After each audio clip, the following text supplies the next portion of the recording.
Hello, and welcome to another episode of Houston. We have a podcast. On today's episode, we're going to be doing. I don't even know what the theme. I've been trying to figure out what to call this theme. I think it's social engineering plus propaganda plus social manipulation in film. I don't know if that covers it properly. We'll get into it. We have Paolo as always, and we have returning guest Colin, who was on previously when we talked about electing world leaders.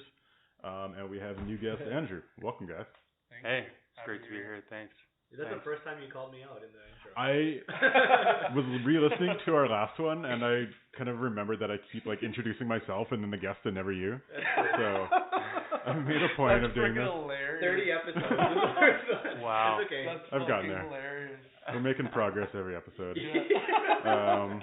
That's funny. It's such a ball buster, man. It's I was waiting for the talk about me and everyone else, right? Fucking. And Andrew, sorry. Yeah. That's fucking hilarious. You're new to the podcast. Right. To introduce our guests, we usually have them kind of introduce yourself with a movie character and a movie that represents you as a person. So who would you pick? McCready. Hey. Okay. The Thing. John Carpenter's The Thing. McCready. Yeah. Have you seen The Thing? I don't think so. Why do you pick that one? He's just badass, man. he's just the ultimate badass out there in that Antarctic outpost, right? Just calling things right from the start, right? He gets on the scent of that thing, right? And takes it right down to the end and blows it out of that fucking ice cave, man. It's fucking great, right? It's a good movie. That does sound Have you seen the remake? I haven't seen the remake. No, I didn't want to spoil it, right? I don't know. Sometimes you don't want to watch the new one. Basically, it's just like a shape-shifting alien. It can take the form of any of the guys at the base camp. Okay, yeah. So they're trying to figure out who's the alien and just stay alive and. Because it's killing everyone, right? And it can impersonate people, right? And so they're all fucking paranoid and they don't know who the thing is, right? Yeah. And they're totally isolated out in this camp, right? So they have to develop tests on how to figure out who the thing is, right? And they're all paranoid and they're locking each other up in different sheds and shit. They're all fucking, they don't know who the thing is, right? Yeah. So it's just it's a real good movie and kind of that sounds gets people on it's kind of like a paranoid movie, but it's also a horror movie. It's a mystery too, and it's a good one. I can't believe I haven't seen it. I mentioned this last time. John Carpenter, just man. My wife's favorite genre is horror. And oh wow. I've never seen this movie. It's older, but it's a good one. Is it 70s, 80s? Yeah. 80s. No, 70s. 80s maybe, or maybe 78. It was early 80s. Oh really? I thought it was 70s, but maybe. Oh, I know. Okay. But the CGI or special effects, they're good. It was all for practical the time. special effects. effects. Because it's not. Yeah, it's not computer generated. No. They just made those things. Yeah. Yeah. It was great animation. Yeah. Well, before we talk too much about the thing, what about? Is there a movie that represents you? I'm assuming it's not the thing. Ooh, yeah. I mean. Yeah, a movie represents me. I like a whole bunch of movies for sure, but one that really defines me is hard to put out there, but I'll shoot out there the last movie that I was like, yeah, man, this is a cool movie, and I like this movie, and it's pretty sweet. I don't know if it really represents me, but the last movie I really like is Pacific Rim from 2013. Yes. Yes. Yeah. Would you like to share, Paolo? I don't know. I've said this many times on the podcast, but I'm in that movie. No way. I was an extra. They filmed it in Toronto. No way. Yeah. You can't see cool. my face. You don't know it's me until I tell you. What is it? I'm some helicopter ground crew guy. Oh, yeah, I just got rained on for a whole weekend. It was great. No way. Yeah, that's a great movie. Cool. That's a really good movie. I approve of your choice of movie. Yeah, that's a good one. That's the last one I was like, yeah, that's an awesome movie. That's really neat. That's a really cool experience. Yeah, it was. Yeah. Is that your first time being an extra? No. In random TV shows. Yeah. And stuff. That's cool. Do you ever do that shit too? No. No? I was in a commercial when I was 6 years old. No shit. I was a photographer. Okay. That's pretty cool. You were in a commercial? I was in a couple commercials because my aunt ran a charity and she ran the marketing for it. So there was this one where they were selling. It's a famous charity in Saskatchewan, but they were selling clothes, and so I was the photographer and everyone else was models. and then I had a line at the end, and I forget what it was, but I turned to the camera and I said something. That's pretty cool. What I wouldn't give to see that. I would look for that video, but That sucks. Reach out to fucking like the movie station, the TV station. They'll have it on. one day. Yeah, that'd be cool, man. You gotta have that. Right? You know, like you have kids in the future, you're gonna be like, look. Right? I'll just have to be in more commercials. Yeah. Or just have bigger achievements. No, but like the first one, like that's special, man. That's real special. That's cool. Okay, so before we get into our main topic, we usually do a roundtable on stuff we've seen recently. So who has a movie that they've watched recently that they want to talk about? Go for it. You know what? I saw two more recently, and well, I've seen a few actually because I saw all the Toy Story series. Remember, I think the last time I was here, I was saying I haven't watched like any kids movies because like I knew one day I was gonna be watching that all the time. So it's like becoming that time now, right? So we went through the whole Toy Story series, and that was good. But two other movies that I saw for myself was I saw The Joker, and I saw Parasite. Right? Oh, nice. I don't know if you guys saw either of those yet. I haven't seen Parasite yet. Oh, you haven't seen Parasite? You haven't seen it? No.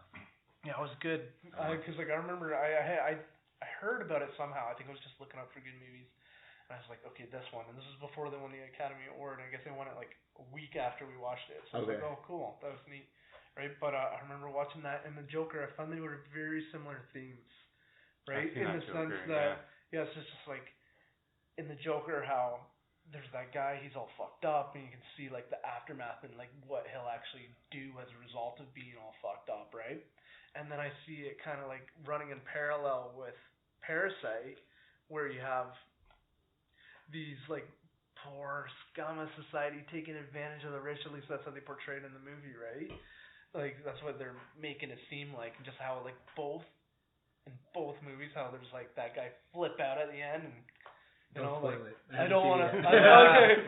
So like, it's just cool. Like it's like runs in parallel, right? Okay. So he's just showing like, you know, like how someone who can be like really down on themselves and like what it could result in, and it's just like like it's pretty intense. It's pretty powerful stuff, right? So I don't know. I like them both. It's cool. For that reason. Since our last episode when you said you never watched superhero movies, and now you've watched a superhero movie. Which one? Joker. Oh, you know what? That's true, but I watched the Batman ones. I like the Batman ones. I did. Like since the last podcast? No, not since then. Oh, like the 89 one you're talking okay. about, right? No, I'm talking about the Christian Bale ones. Oh, okay. Those are good. Yeah, so I liked all three of those. Like I did, but like with Batman, they try to make it more grounded realistic. in reality. A little bit more darker, right? Yeah, and it's darker and it's people like, aren't flying around and like shooting lasers and shit. Yeah. So like it's still like far-fetched, but like it's like except something. Yeah. Right? Okay. That one I will. Well, they're just great movies too, right? Like The Dark Knight they Rises really are. and the one with Bane. Like, they're both fucking awesome. really good movies. Yeah. I remember with the first one though, when it came out, like Batman, the first one. Yeah. I didn't see it. Like I saw it later, but I was like, that's fucking lame. Right? And then when the Joker one came out with the trailer, I remember I saw that one before I saw the first one. I was like, that's a fucking good movie, right? So then you called it. Yeah. So then I went back and watched the first one, right? I was like, yeah, it was pretty good too. Right on. How about you guys? What have you seen lately? Well, I saw Knives Out recently. I don't know if you guys have seen it. It's like a heard of it. good old murder mystery type movie, a whodunit. It has a lot of I don't know, this is a good cast. James Bond is in it. Not like the character James Bond, but like Daniel Craig who plays James Bond. Right. Chris Evans. Yep. Yeah, he plays Captain America among a lot of other things. And it's directed by Ryan Johnson, who did the second Second of the new Star Wars. Second of the new Star Wars movies that everyone hated. I've never seen any of them. I know. But basically, it was a really good movie. It's a lot of twists and turns. It's like I'm really into like the whole mystery type movie. Like there was like I went on like a binge of like it was like Zodiac, which is completely different in tone, but similar type of stuff. We were talking about this on the way down because like with Parasite, how it's like a foreign movie. my wife and I, we were actually going on binges watching foreign movies because like we couldn't find like anything that we wanted to watch that we hadn't seen already. So we started going in other like areas. But then how you're talking about mystery and how you like that, we were actually talking about this on the way down. So like we found a whole bunch of like Norwegian and like Danish like mystery movies. Okay. They have a lot of like noir, like mystery movies, yeah. What's that? They're known for they're that? kind of specialized in like But like we saw a bunch of them and like they're all good. Like if you want to see like some good movies, just look up like Norwegian mystery films. I can't even tell you the names. I don't remember. Okay, no, I'll just Google that. Yeah, just be like the better Norwegian and like Danish mystery movies. You'll see a bunch. Like because they have a lot of authors there who like write books there, and then they get made into movies. So it's like they have a lot of good source material to work with. Yeah, because like I saw maybe like I want to say like 7 or 8 different movies from there. I was like all good. I was like sweet. When's the last time I've seen a fucking good movie? Like it never fucking happens. Like it happens, but it's not all frequent, right? And then Girl with the Dragon Tattoo, is that all like Danish? Yeah, it is. Yeah, Swedish. Yeah, so it's like so it's kind of like in that that ballpark. Yeah. Different, but totally on that same like path, plane or. Well, tonally, I think Knives Out is probably very different from those, but I would still recommend it. It was probably, if I had watched it last year, it would have been on my top 10 easily. It's on my top 10 this year, last year, yeah. That's cool. It's probably been like second or third. Yeah, no, I really liked it. That's cool. Yeah. Movie I watched so you talked about Parasite. After the Oscars, Bong Joon-ho, who was you said you saw that one. You liked it too? I saw it. It was my favorite movie last year. I loved it. Yeah. But he actually added in 2019. Yeah. I saw that TIFF. He was in town actually. Oh, saw him. That's cool. But after he won the Oscar, he actually gave it to the director of Portrait of a Lady on Fire, which is a movie that I had heard a lot about, but had not wanted to watch because it's. So he gave it to. He gave his award to her, being like, "You deserve this more than I do." His best international film, because like he loved her movie so much. No way. And he respected like the filmmaking behind it.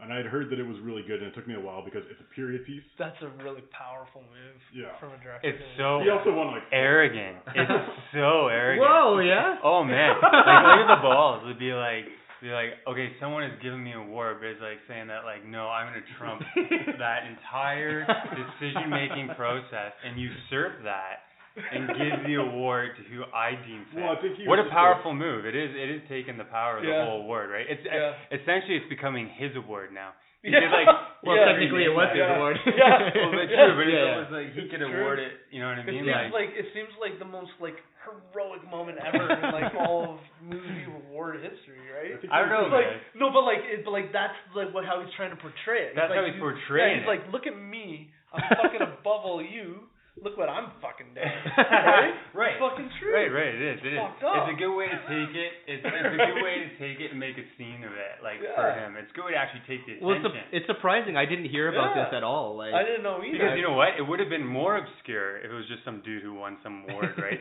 But now it's a dude who gave his award away. Exactly. Okay, I'm misportraying the story.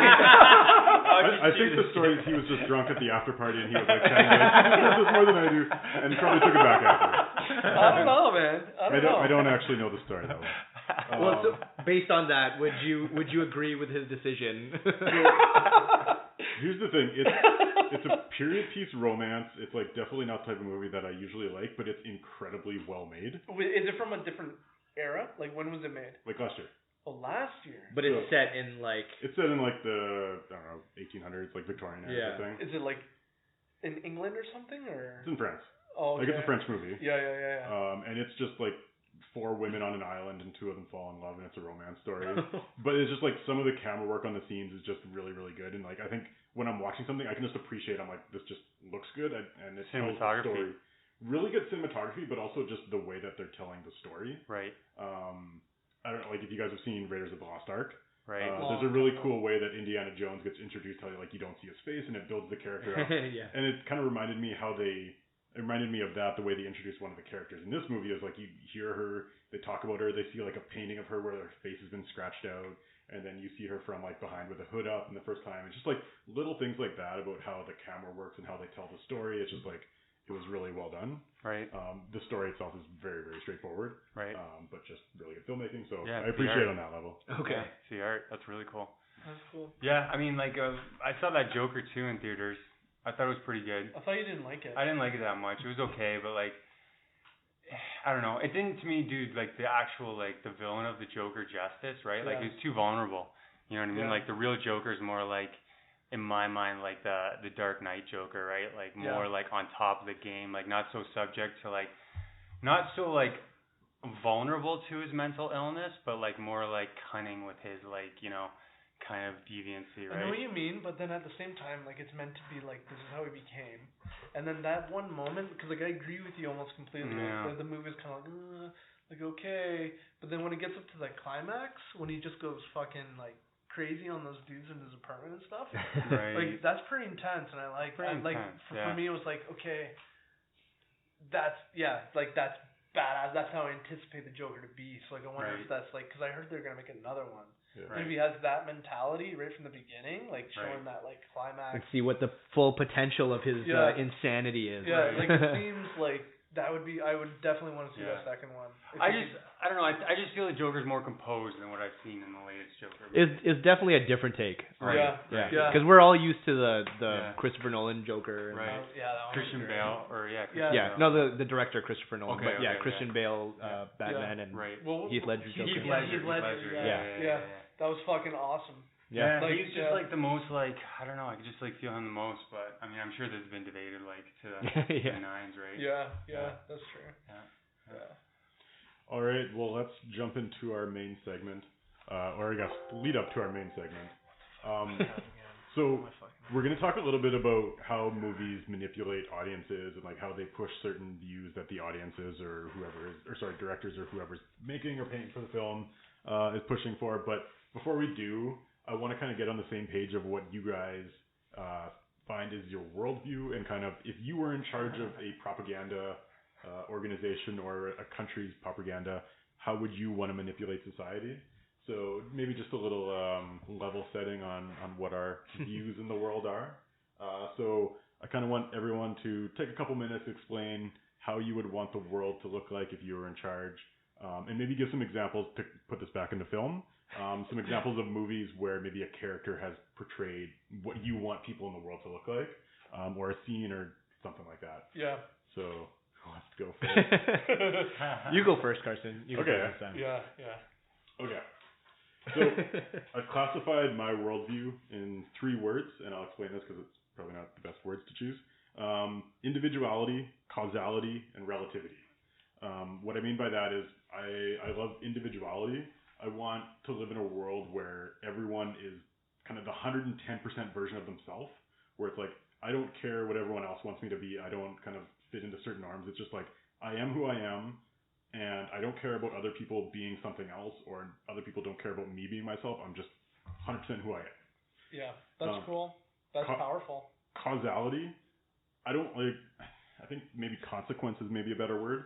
I don't like the idea of justice or words like should, because I just think like the world is the way the world is. Things happen because like A plus B equals C, not because there's a certain karma or justice, or I think the concept of justice and revenge in our society is kind of holding us back. Like, I don't know, maybe hard to explain, but we keep like trying to get on a moral high seat and be like, you should be like this. We should be acting like this. People deserve this. I'm like, no, let's just take the actions that are going to get the result that we want to get. Yeah. A good example of that would be like the prison system.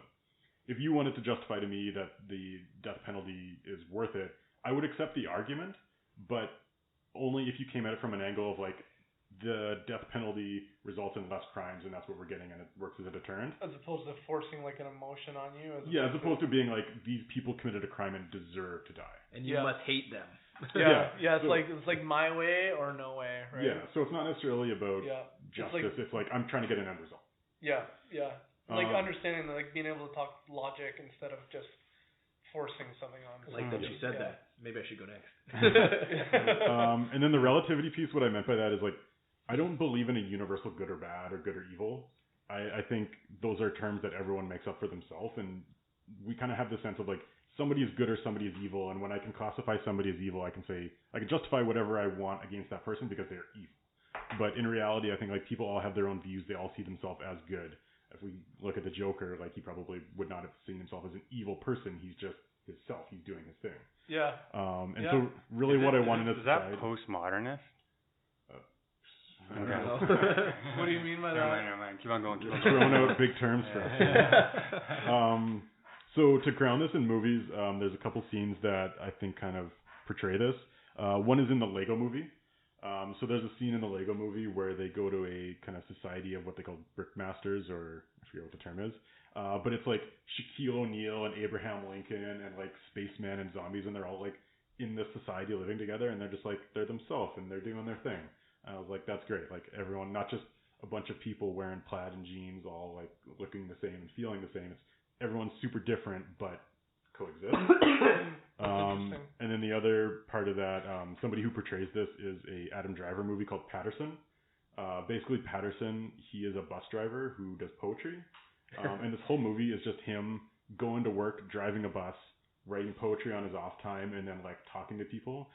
Every night he has the same routine. He goes home, walks his dog, stops for a beer at the bar on the way home, and then goes home to his wife, who's kind of like a nut job, but he's just kind of like, yeah, do your thing, I support you. And it's just like he knows who he is and what he wants his life to be, and then he's like completely unfazed by anyone else wanting to do anything else with their life or wanting to like have different values, and he's just like, I am who I am.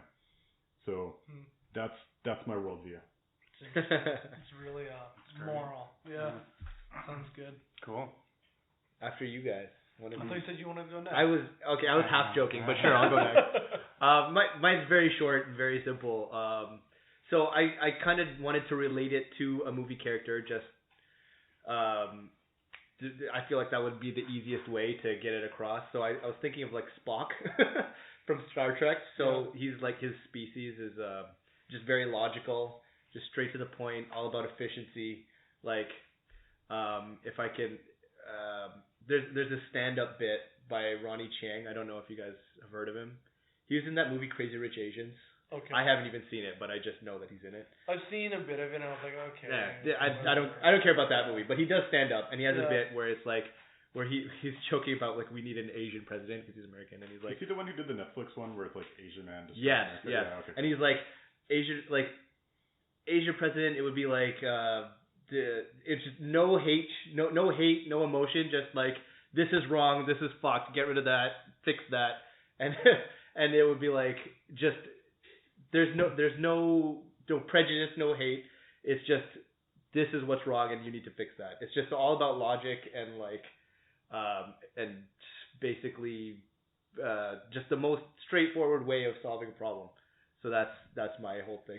That's cool.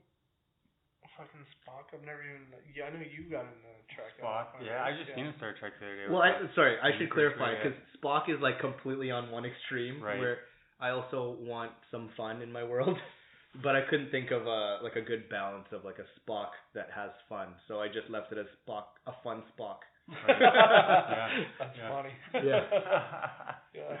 That's awesome. Like I never even watched Star Trek at all. But I used to watch it. It's a pretty good show. Yeah. Yeah. It's kind of like a utopian kind of setting where there's no more like material want, right? It would be kind of like a society in that.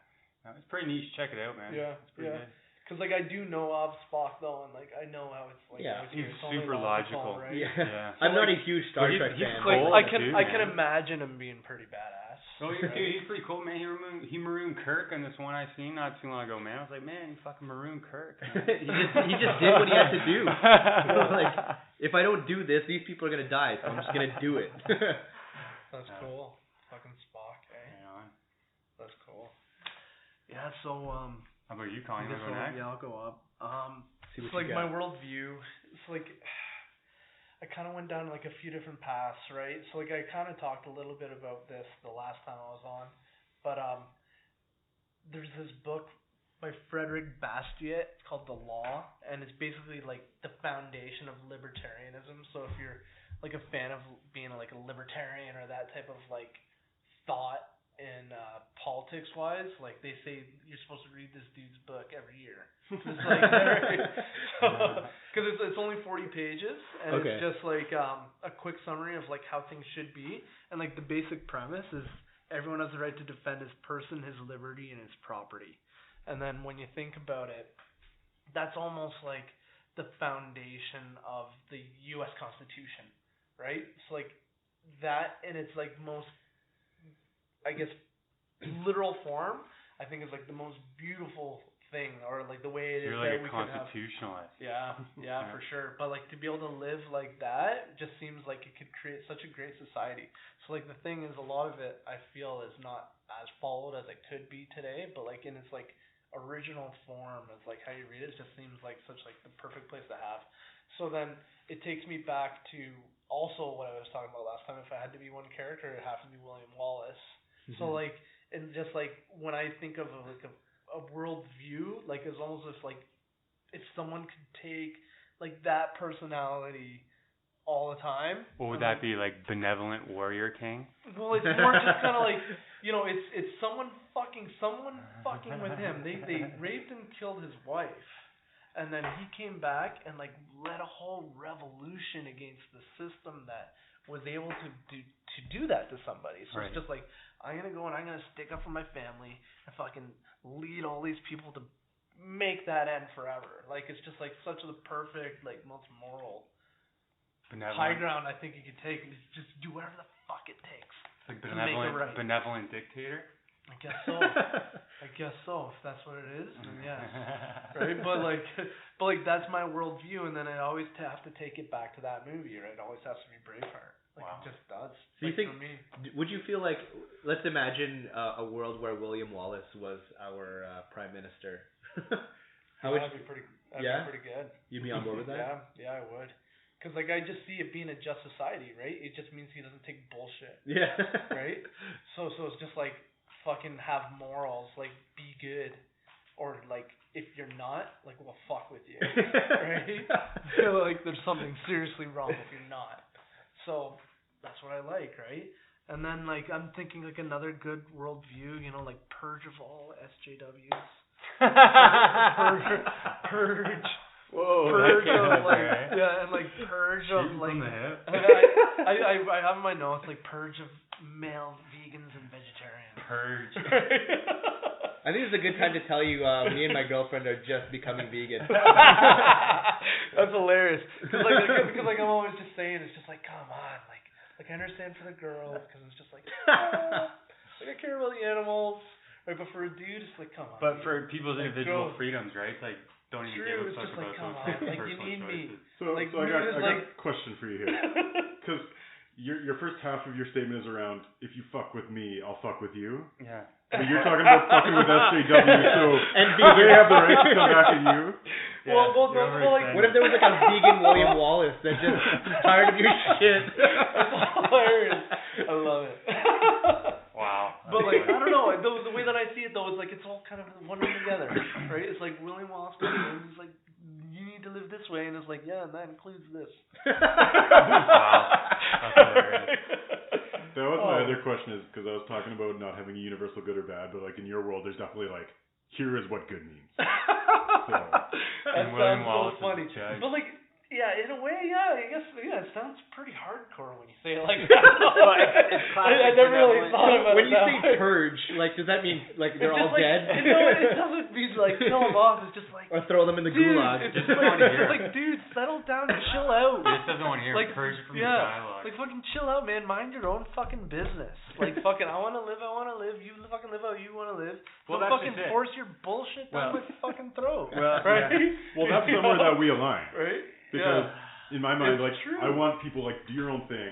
Yeah. Like, live your life. Don't like keep pushing your ideas on. So in a way, it's the exact same thing. Yeah, I'm just explaining it from like in that one specific way. What's an interesting concept in all this like individual and libertarian like talk though, because I believe in it, and I believe it is a great foundation, like Second Amendment rights, First Amendment rights, every amendment Constitution, right? Like those liberties and freedoms, and like the idea of libertarianism and like do what you want is a great foundation. But where the deception comes in and where the tool to like break that concept is the hardcore individuality behind it.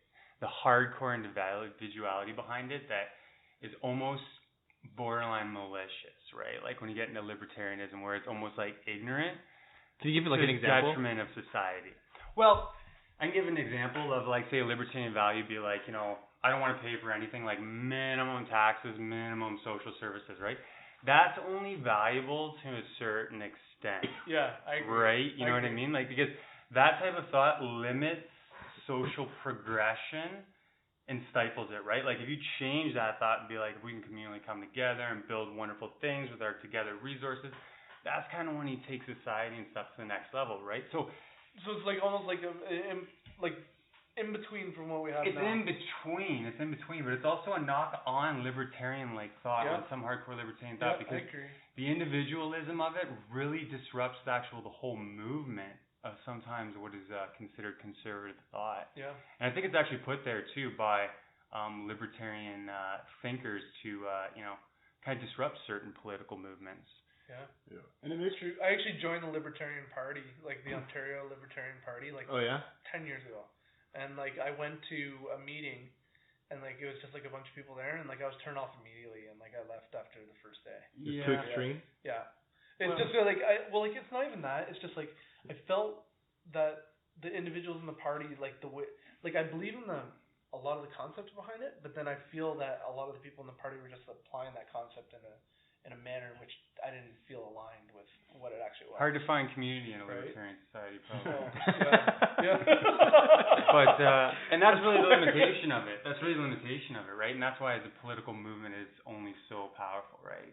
There's a lot of ideas behind it, but like whether you like it or not, we live in a society, and like you can't get away from like needing to cooperate with other people. So that's true. I think it needs to shift more towards like how do you find your individuality when you're amongst the group, as opposed to just being like, fuck everyone else, I'm gonna go away. Right. But there's also the school of thought where, I can go play a little bit devil's advocate here, but like maybe some people don't know how to best use their individuality, and with like assistance they could actually be more fruitful.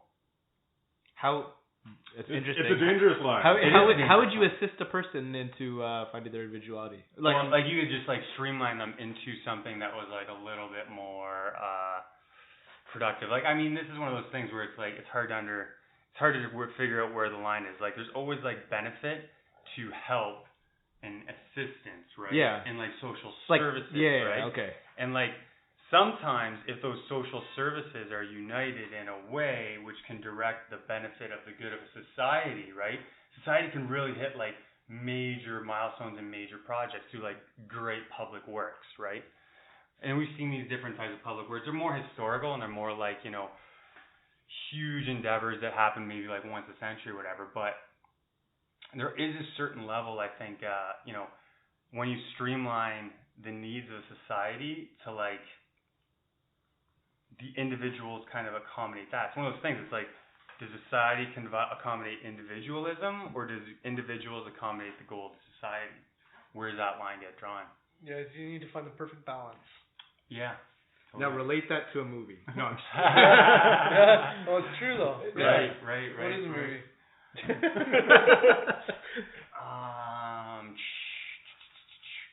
I'm just kidding. You don't have to. No, you know what? Like this is probably a pretty classical one, and it's probably pretty well understood on this topic. Would be like say Starship Troopers.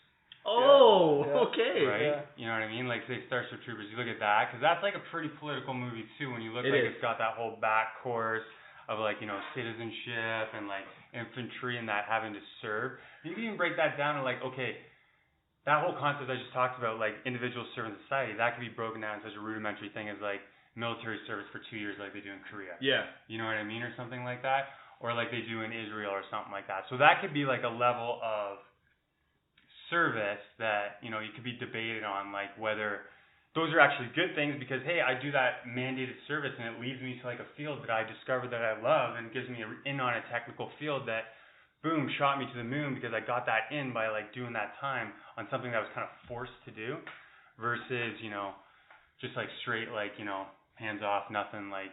Yeah, I mean, you could whatever, also right? argue, like, have that same argument for the education system. Like, sure. Some people don't want to go to school growing up, but yeah. if like, you get forced to do like math and science sure. and educate or like physical activity, and like along the way you find a passion. Right. So exactly. Exactly. Taking another level, sure. Yeah. But yeah, so I mean, that's like a movie there. Yeah, Starship Troopers. Which is a great movie. I was joking, but that was a great example. Yeah. That's a good movie. Okay, so now to kind of shift into like the second part of this conversation, which is just like how movies reinforce somebody's worldview and kind of impose it on other people. I don't have any leading, like, so I have some examples of how these show up in film and what your thoughts on them, but I know you guys are Colin. You have a few thoughts on this as well, so I'll let you just kick it off there. Me? Okay, let's do this. I wrote down a bunch of different things here because I didn't want to forget a lot of this, right? So sorry. what was this? We'll bring that up again. Sorry. So what we wanted to talk about was like how in film you manipulate somebody to feel a certain way, and there's like obvious examples like this. There was propaganda films in Nazi Germany, up to like just your average kids movie today, where they're going to be enforcing some type of worldview. Maybe you agree with it, maybe you don't. Whether or not you agree with it very much impacts whether you see this as like a good thing or a bad thing. Right. Yeah, here I got a bunch of things in here, and I think you'll be able to play off a lot of the shit that I wrote in here, because I just wrote a big list and I talk about all of this stuff. Right? Yeah, go for it, man. Okay, so this was and like I haven't seen all. It's like this one's pretty intense for me. So it's First Man. Did you see that movie? The recent one with the recent one. Yeah. Did you see it? No. It's about the moon landing. Right. Isn't there some kind of like China stuff on there? So the big thing with that is they never planted the American flag on the fucking moon. Right? I heard about this one. Yeah. So like for me, like it's such a shame because like First Man, like that looked like such a badass trailer. I was like, that's because the Chinese studios didn't want, exactly. Yeah. So wait, you're talking about something that I didn't hear about. Yeah, well, because of we're just talking about propaganda movies. Right? Yeah. So then when I think the moon landing, and then this is what I thought my entire life. It's like the fucking guy comes down and he fucking plants the American flag. It's like the most iconic fucking image of probably all of mankind. Like it truly is. It's the greatest feat we've ever had. And that's the most iconic thing. You know? Yeah. And then it's not in the fucking movie. Wait till he finds out Stanley Kubrick filmed it and like I know, right? Like if it turns out to be fake, I'll take this all back. Did you hear Russia? Like Russia was like legit, like we're going back to the moon to see if the US actually landed there. Yeah. Like they were like they don't think they went. You could take a telescope. You know what's funny? The conspiracy theory is like centered. Well, one of the biggest pieces of evidence about it's about the flag not actually flapping in the wind because it's on the moon. There's no gravity. There's no wind. Yeah. I've seen all the conspiracies and it's very compelling. But until that's proven, until that's proven, and like it totally is compelling. Yeah. But until it's proven, that is the greatest feat humankind has ever had. Well, right? Like I always point to this video here. Like who's filming this when they leave the moon? Like who's filming that? I don't know. That doesn't seem like that's the moon landing, is it? Yeah, it is. Like who's filming that thing when it goes? Unless they left. Yeah, the that's shuttle true. taking off. Yeah, like from the moon survey. Who's filming that? Unless they set up a camera with a motion sensor. Yeah. So what's actually really interesting is I work. This is actually very interesting, and I think you guys will appreciate this. And I think I may have mentioned it to you before. Maybe. But I used to work with like a future. He was a futurist, right? Yeah. He was a really good guy. And when I was talking with him, he was telling me the way it is that they predict the future and technology is just watching what NASA does. Because when NASA's doing it, then 10 years later, that's the shit that they'll be pushing down into like the corporate world and the consumer world. Well, yeah, they've always liked technology and whatnot. Yeah. So it's just some of those it's things, interesting. So basically thinking about that concept though, seems as though that technology easily could have been there, like a camera with a motion sensor to watch it go up, or even right. Yeah, whatever. I don't know. Back to your point, I fucking love the moon landing. It's one of my favorite things that humanity has done. I like moon over there. Yeah. Sorry. I don't give a shit about the flag planting at all. It's like a moon. I have a sculpture of the moon over there somewhere. Rotates. I see it. Okay. That movie was not at all about patriotism. I understand that a lot about the space race was about the Cold War and it was very, very political. Yeah. To me, it just should have been. It's a shame because I really want to. That's not what the movie was about, though. But it should have been. Like it didn't need to be that about goes against his worldview. It didn't mean to be. All they needed to do was show the flag, and they didn't even need to mention it. Just the fact that it wasn't there is enough for me to not even watch the movie. Having not seen the movie, I'm surprised that actually didn't happen. Yeah, I would never see the movie. No matter how good it is, it could be the best movie ever made.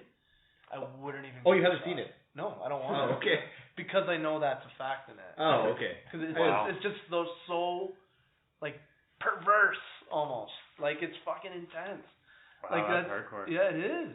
Yeah, Like, well, to me, I think it's like that's insane. it's because like a lot of those studios are owned by the Chinese Exactly. now. Like and that's what it's getting into, right? It's all like the Chinese propaganda in film. Well, they did that. They did like Top Gun, the original Top Gun. Yeah. Like, was it like The next Maverick fucking had planet. like he had that like Japanese flag on his jacket from like a mission and Taiwan. he ran. And Taiwan. Yeah, in Taiwan, and then Yeah. they took that off. Did you guys hear about that or see that? Top Gun was paid for by the U.S. military, by the way. The first one. Yeah. But the Chinese own almost to Hollywood now, right? Well, they just changed his decals on his jacket. Are you talking about the new Top Gun? The new Top Gun. Because like he has the same jacket, it's like right? iconic though. Like that's his flight jacket. Yeah. Right? Who's? Maverick. Oh, okay. So his flight jacket had the Japanese flag and the Taiwanese flag. Okay. From like running missions in the Yeah, Southeast it was Asia. just like it was like the iconic thing in the movie, and now in the new one, those are both gone. Yeah, because they don't like send that message. Yeah. I mean that's the thing. Like studios just like change hands. the same thing. The movie Abominable, it's like a cartoon movie. Yeah. So about in the that movie, about a Yeti. So in that movie, there's a Chinese map portrayed in it, and it has the boundary of them owning the China Sea, the South Chinese Sea, right? So whereas like that's not an accepted map. Like the U.S. is against that map because that's saying that we own the South China Sea. Oh yeah. Well, everyone's got their own there's maps that like big military thing there right now. There's always like the Chinese military there, the U.S. military there, like fighting over that territory. They're like building islands. They're building islands. They're Bases, claiming territory from like the airstrips. Philippines and fucking. My mom would be totally on board with what you're saying. Yeah. So there's all of that, and then it's just like crazy to see like it's such a simple thing. Like they have that map in a children's movie, showing it as them owning it. Oh yeah. Like, that's intense. Sure. Yeah. But so you're against these sides of things, but there's also so much pro-America propaganda in the American movies that we watch. So it's like I'd be for that though. but it's just because of what side you're on, right? It's not about the practice of it. Well, one's communism, right? Communism, that's hilarious. Right? One's communism with horrible human rights, right? And then the other one is like a free society. Like I think it's pretty easy to choose sides. So America's perfect. It's true. No, I'm not saying America's perfect, right? I'm not saying it's perfect. You're just buying into, I think, the ideals. But I don't know. I see it different. Like. Well, I don't know. It's just like when you have to work like 60 hours a week and you don't get time off, you don't get to be with your family. No one wants that. No one wants that. But that's like I don't even see that type of communism as a real threat on the horizon. Like there's no fucking like communist China being like we're threatening like territories with like new socialist stats like they did back in the day, right? Communism is not a threat. It's actually like more like fucking I just see global commerce, right? Like I just feel so bad for like the people that have to work like 60 hours a week and have like suicide nets around there. Yeah, that's globalism, man. That's like that's globalism, dude. That's globalism. Right? That's like commerce, man, that spans the seas, right? Like that we buy those phones and they gotta make them on those suicide factories. There it is. But like put that away. Fuck, man. We all got one, right? Like, what are you gonna do? I know. It's just crazy. So that's another thing I wanted to bring up that is sometimes pushed in movies, especially in kids' movies. You generally get these opinions that if you're a good person, if you're on the nice person, you win. And it's like, if you're good and you stand up for what you believe, you win the day, the bad guy loses. That's also why I like Knives Out, by the way. Sorry. Yeah. Dude, I like that. I like where you're going with that. There's this general idea of karma that gets pushed in kids' movies a lot of like do the right thing and you will do well in society. And in my experience on this planet, that is not at all true. Here's a story for me at the theater last weekend. So I went to the theater. There's like maybe 6 or 7 people in there because I went early in the morning. 2 of them was a father and a son. Father was being a total douche the whole time. He was like the father was. Yeah, he was like standing up in the aisle. He was like sitting in the aisle and just like talking and just like being a rude person. How old was the kid? Like 9 or 10. Anyway, someone turned around and was like arguing with him a little bit and then told him to fuck off. And then he went and complained to the theater that someone said fuck to his kid. So the theater gave him free tickets to another movie. And basically the lesson, which is from, as far as I can see, true to reality, if you're an asshole, you get ahead. And so we keep telling our children, be nice and you will be rewarded. But it's really, being nice, you should do that because you want to be that person and you know you won't get ahead for it. You know what though? Like I can see that argument, but at the same time, I think if you were good, you would also get it, but you just wouldn't get those extreme scenarios every now and then. Because if you're a douchebag, yeah, you might get ahead short term. There's benefits but that's to being fucking nice. long term. Like, you're fucked, man. Like, no one's It's gonna want to true. be around you. It's true. But like, right? it's the person at work who asks for a raise who gets the raise, not the person who works harder all the time. Yeah. It's the people who make like the squeaky wheels get the oil, or Right. whatever you call it. That's a fair statement. And it's not that Right. like But that's not necessarily an asshole tendency, though, right? Like to ask for a raise. No, Well, it's not. I'm saying like it not. goes back to my Yeah, worldview yeah, on yeah. causality of like things you do Like, cause you things. gotta be assertive regardless, no matter what fucking society you live in, right? But it's like people aren't gonna give you things just because you're nice. No, of course not. Of course not. Yeah, No. you need to know. So that is sold to kids. That, you know, Yeah. but that yeah, is sold to yeah, kids. you know what? It's because like with the other thing that needs to be drawn in parallel, because I think it's like be nice, but then have fucking willpower, like have fucking like confidence in yourself. That's it's just like those two things in parallel is what needs to happen, right? 'Cause Right. if you have that confidence, it doesn't fucking matter. You can be nice, Right. and confident, and get what you fuck you want. Right, but that back to what you're saying though, that is sold to kids is like the narrative, right? It's sold along lines like also another narrative sold like like true love, right? Is that like fucking really like Romeo and Juliet? Is that really how it is out there? I believe You know what it. I mean? I believe it. Yeah. Well, maybe for some people it is. Yeah. It's true, but the stuff that gets sold to kids, like that fairy tale or like I was reading on it before I came over here, like what Harry Potter and millennials, right? Supposedly like Harry Potter has been like a huge influence, right, on millennials to have a certain outlook, to kind of look out for people or like the little guy. It's actually like this is the comparison they were drawing is like Harry Potter and his character always stuck up for like the little guy, right? He was always there drawn as, to like anti the bully. weirdos and like the yeah. the outcasts. The outcast in a Yeah. sense, right? And he was always like sticking up for them and like being a progenitor of those types, right? So they're saying that's oftentimes where you see this sentiment in our generation to look for those type of like, moralistic values That's fucking intense, man. in society, Yeah. right? And I'll tell you what, like I think that Harry Potter has probably been like a massively influential movie.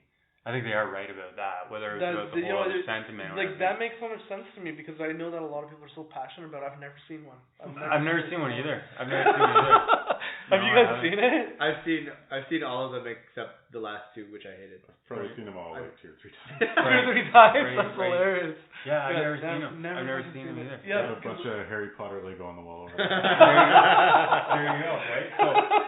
So this,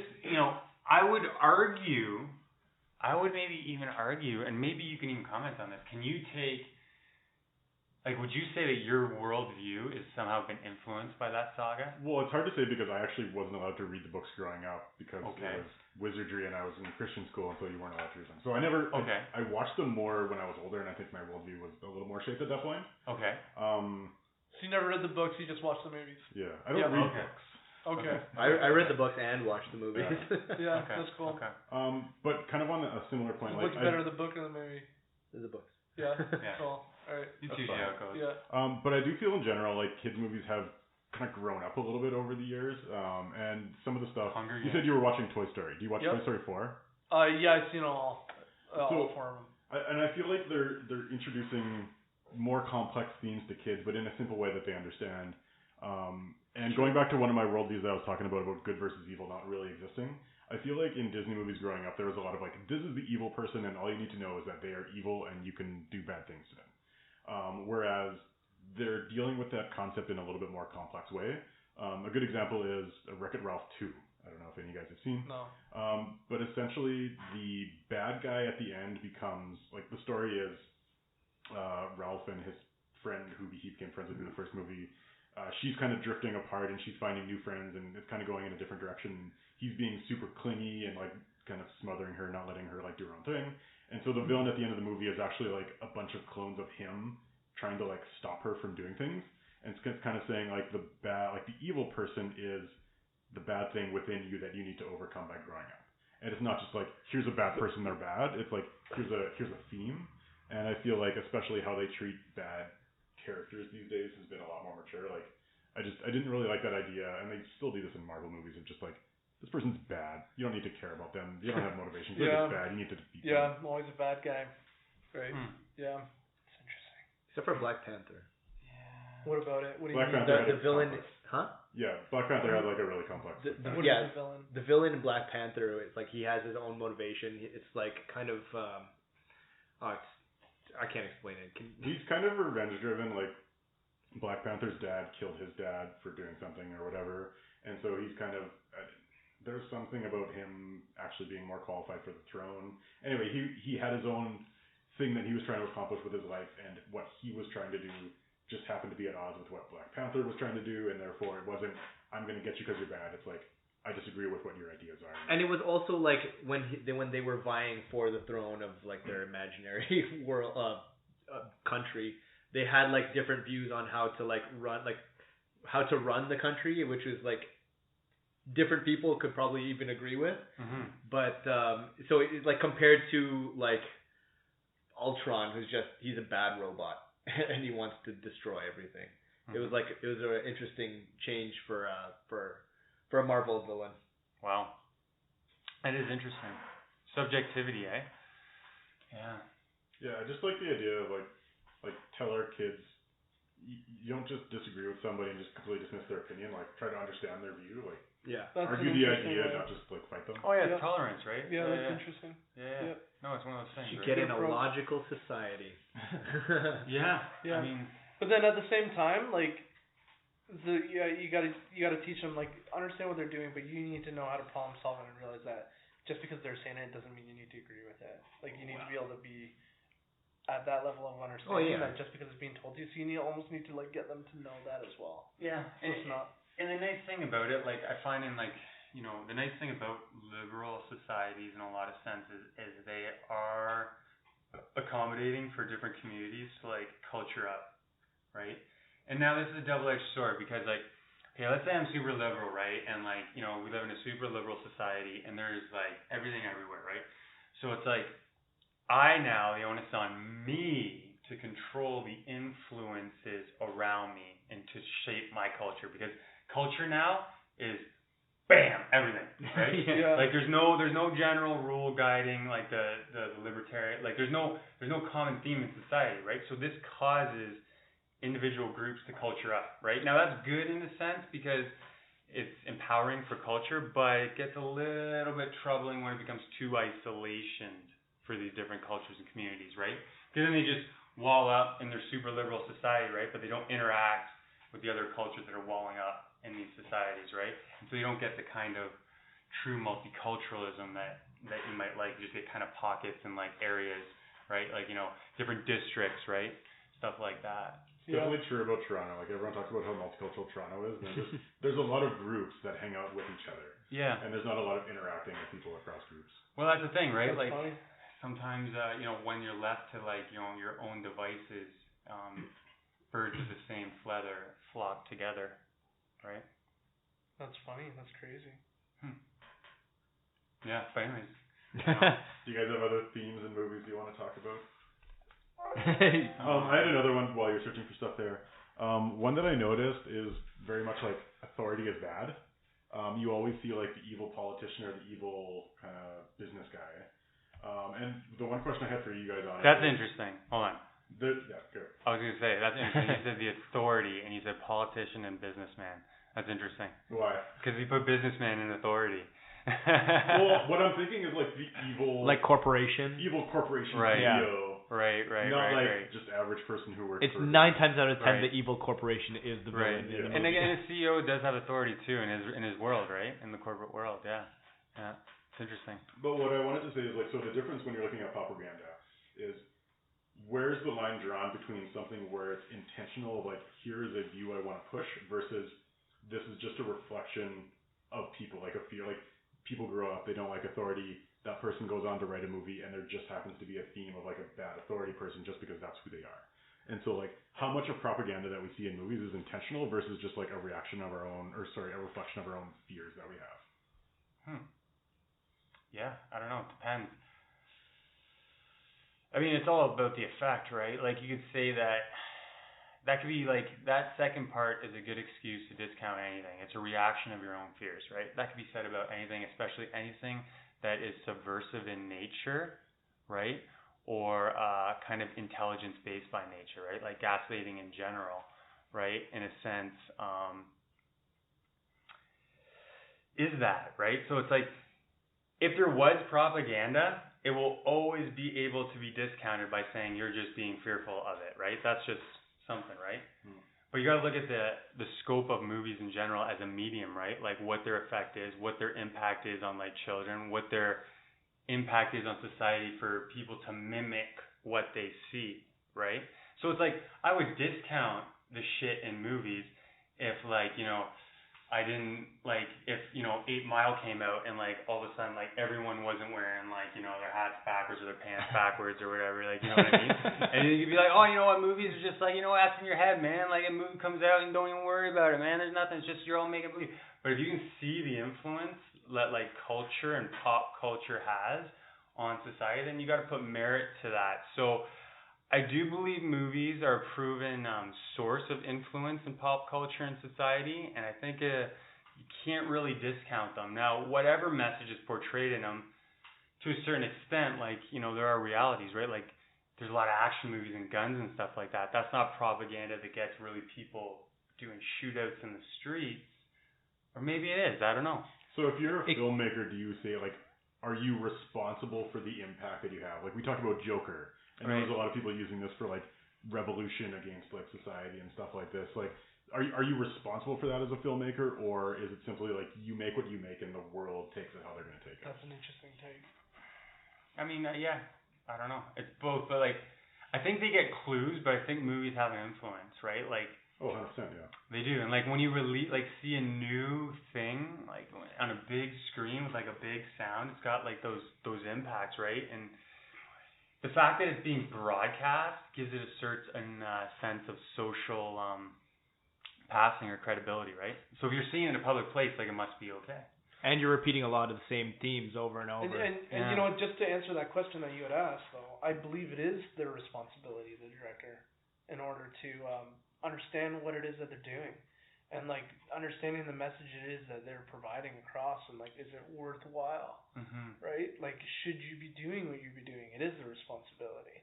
And, like, it's basically how well they do that and how well they portray their image, the more eyeballs and minds they're going to get, right? So then my question to you is... So, like, should they be good? Yeah, of course. Yeah. But, right? so my question to you about that is, if they do have that responsibility, what do you think they should be doing? Like, you know should what? they you know not? It's such a. They shouldn't be doing anything. Yeah, you know it's so. Yeah, you know what they. You know what they. You're right. You know what, I do agree, because, like, at the same time I say that, and, like, I believe that's the right thing to do, but at the same time I love seeing, like, twisted movies too. Yeah. Right. Like, I love it. Like, but there's, like, so just because you have something negative on screen doesn't mean that you're promoting it. Yeah, and, like, you know what, I could see that.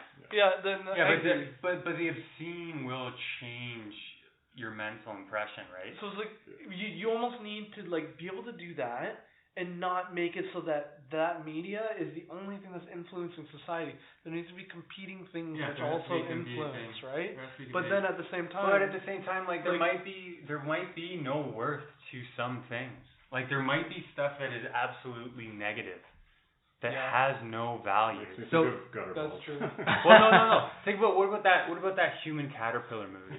Yeah. Like that thing, right? Like, I don't even know if I've seen that where, but, like, the whole concept the of humans, like, the centipede. I've actually seen that movie. I've never seen it. And it's not just bad, it's just completely ridiculous. Like, I don't think anyone will mistake that for, like, I don't think you want But that's an example of something that shouldn't have been made. Well, it's something I think there's a value in just getting weird shit out there to just kind of explore where your mind is. Yeah. Even if it doesn't seem like there's value, like, I'm gonna, like... Although, sorry, I gotta go back 1 second. I'm sorry. No, it's fine. But, like, with the human centipede, like, South Park, did you guys ever see that episode? No, I didn't. Where there was, like, human scent iPad, right? so fucking, like, who the fuck was that? I can't remember if it was Butters or Kyle, but they agreed to have their mouth sewed to another kid's anus. And then basically they would get the message on one side, and they'd all crap through each other's mouth, and on the end you would get your message on your iPad. Oh man. But like it's because they never read the T's and C's when it went through, right? And so, but like that's such a good episode. So like it's just so twisted, right? I think that's a good example of like you're taking something completely vile, but you actually have a message behind it. Whereas Human Centipede, there's no point. It's just he literally just does that for no reason. The brilliance behind the South Park one though is it's like this is totally fucked up, and they apply that totally fucked upness with like Apple's T's and C's that they have, and the things that they're making you agree to, and like signing your life away and shit like that. So it's just like things of that sort, like when it comes to like privacy. So it's like comparing and contrasting the two. It's like kind of like, look how fucked up this is, and then you're fucking doing it. Back on the note of Human Centipede, like I don't necessarily want to say that I would want to repress that movie, because I think there's a lot of weird shit that goes on in our heads, and you need to just sometimes get it out and explore that and understand like why your mind is going through. Like I think if you repress a thought, it's more dangerous than just getting it out there and then being like, okay, why did I have that thought? Why did this appeal to me? Yeah, I agree. I don't think that would ever appeal to me, that thought. But I know what you mean. Like, but it doesn't even have to like appeal in like a positive way, but just being like, I had this negative thought. Why did I have that negative thought? Like, let's think through it. Let's get it out there. That's like someone painting a painting of a negative thought that they had. The only difference with a movie is that, I don't know, it's more real? I guess, because you're actually seeing people doing this thought. Sometimes it's not even like you having that thought. It's like you thinking about someone, about the possibility of that to happen. It's not that you. But what about your fears? But what about when you share those thoughts though, right? And like people see them that would never have those thoughts, but then like they see that. That's some kind of impression there, right? I don't think anyone was inspired. Well, I don't know, man. I'm sure of course there's inspiration behind that. I'm sure a lot of guys people like, I'm gonna fucking make a movie from fucking sewing people's mouths on other people's assholes. Of course he was inspired in some twisted way. It could have been like one night he was just really, really high. Yeah, he's like, you know what would be fucked up? He's like, I got the most fucked up idea ever. And he thinks it's hilarious. But then exactly. Out of a million people, there's one guy who's like, wow, I could really do that. Yeah. So is the director responsible for that one guy? No, I don't think he is.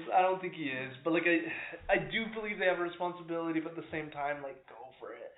Fucking people need to fucking know on their own, like, don't fucking believe everything this fucking thing is telling. That's what rating system is for. Like, don't let kids watch Human Centipede. Yeah, that's true. Yeah, and that's there for a good reason. It works. It works in a sense. But I think it's limited, right? Like that adds super liberty, right? Like you take it to a certain level, but I think you can get to a higher level once there's like a common push in society to a certain objective, right? And I think ultimate levels of liberty skew those objectives, because everyone's going in different directions. But I like that. I like get as many ideas out there and let everyone decide for themselves what they're gonna kind of attach to and whatnot. Yep. Ideally, people won't be drawn to the messed up shit. Stuff, right? And that's what we have like laws and police force for. That's true. Yeah, I agree. Yeah, and you know what? The other thing is like all these fucking Disney movies. I know you were gonna be talking about Disney, right? Yeah. But fucking like all the sexual propaganda that's in all these Disney movies, like it's just so twisted. It's so fucked up. Have you guys like ever dug in any of that? I've heard about this, but like, is any of this intentional, or is this just some guy like drawing a screen and being just like, no, I wonder if I could take that in there. It's 100%. Why would somebody put that in there though? I don't know. Like they're twisted, man. Like the people that designed it are fucking twisted in the fucking Do you know that? They know. Of course I know that. We just had him talking earlier about like how powerful movies are in influencing people's minds. Right, and then you get Disney movies. These are subconscious, like they're also subconscious in a way, but like it's just showing like they want to impact the subconscious mind of children that are watching those things. Right, so when you look at like you said you haven't looked big into this. I've seen a lot aware of it. Yeah. Yeah, because like in Aladdin in particular, like you actually hear the dude say to Princess Jasmine, "Take off your clothes. Take off your clothes." Like you gotta crank that shit super high. You know what? After you hear it the first time you do gotta crank it and find out where it is. but like I can watch it on a regular volume. It's all I hear. Yeah, I remember doing that shit. Have you guys ever seen that? There's plenty of things. It's so fucked up. I heard you. I wanted to make sure I got back in time for my washroom break to talk about this. Yeah. Because like I remember back in like high school, this was a whole thing about like oh they put like sex in the clouds and they put like dicks out of they made the castle out of dicks. The Little Mermaid had a dick on it, and then fucking what was it?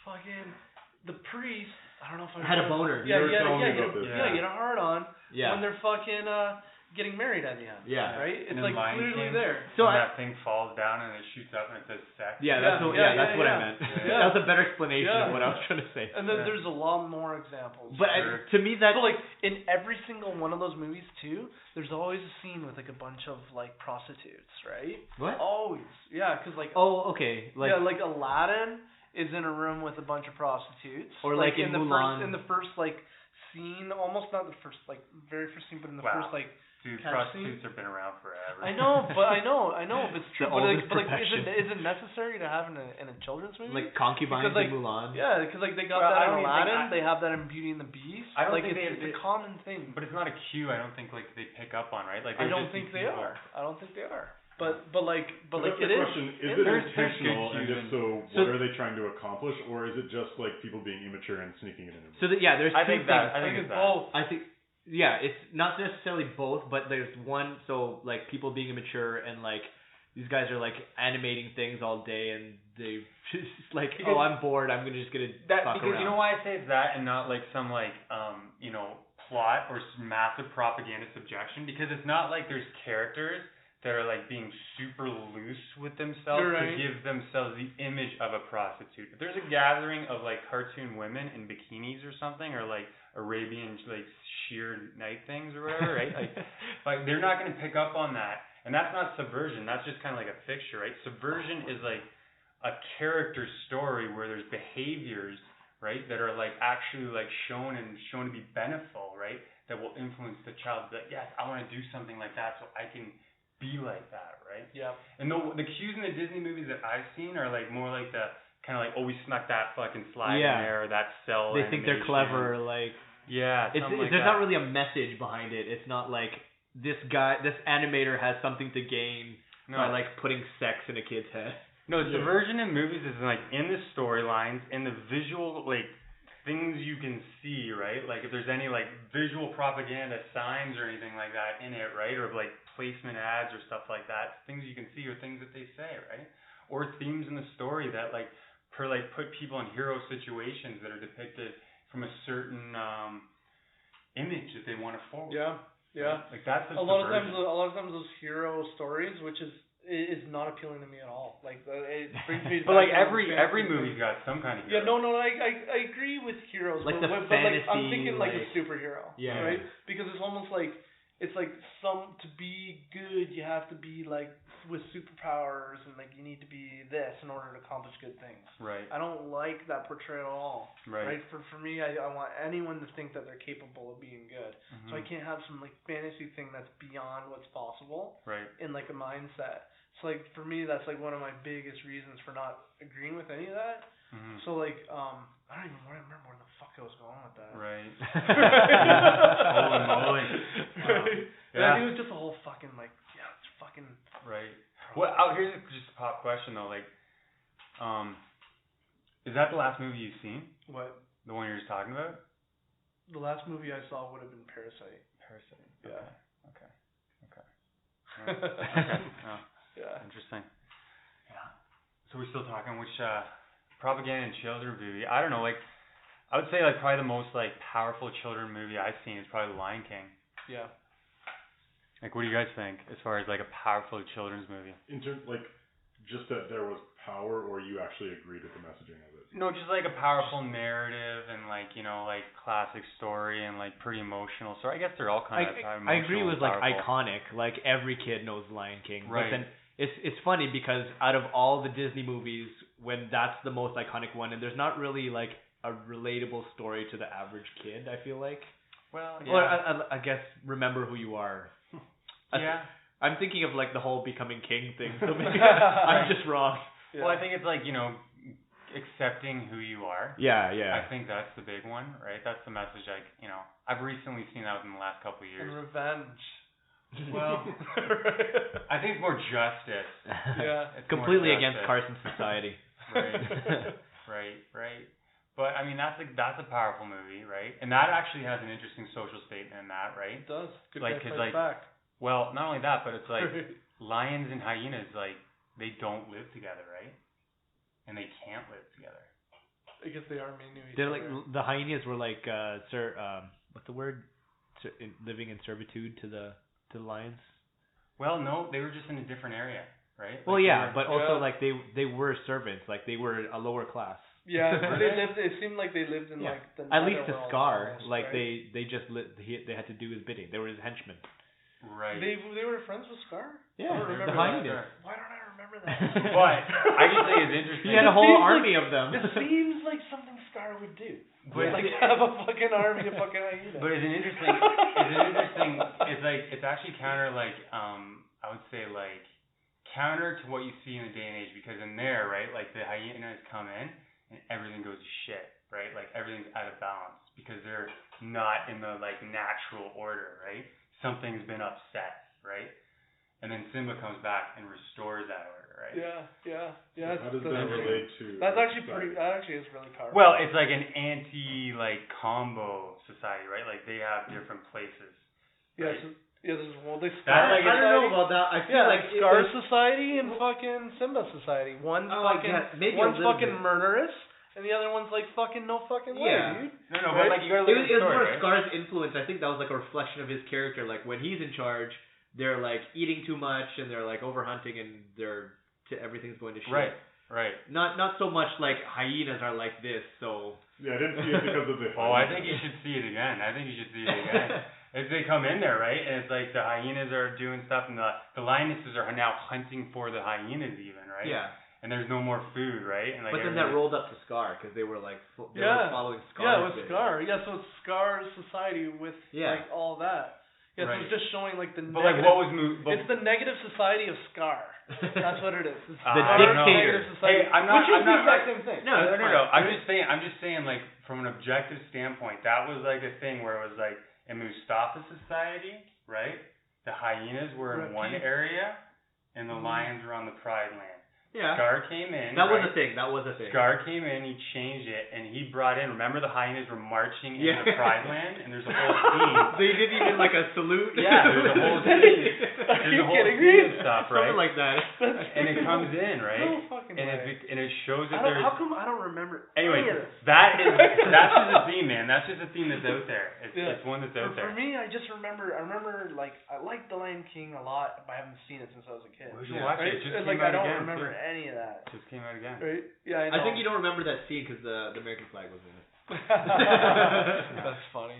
And that's just like there's been talk about this on here. Like I'm not just bringing that up. People have made comments on that before. Yeah. That's funny. I gotta rewatch that. I really watch The Thing. I don't want to watch. The Thing is a good movie to watch. I don't want to Yeah, you watch gotta see Lion that King. one, man. You gotta see that one. And Knives Out. And Knives Out. Yeah, that's another one. And then fucking you guys mentioned another one, Pacific Rim. Yeah, that's a good one, man. I don't think you're gonna like that one. Really? I think you'd like it. It's giant robots fighting giant monsters. Oh, okay. Yeah. I'm gonna watch that. Wow. I can just send you.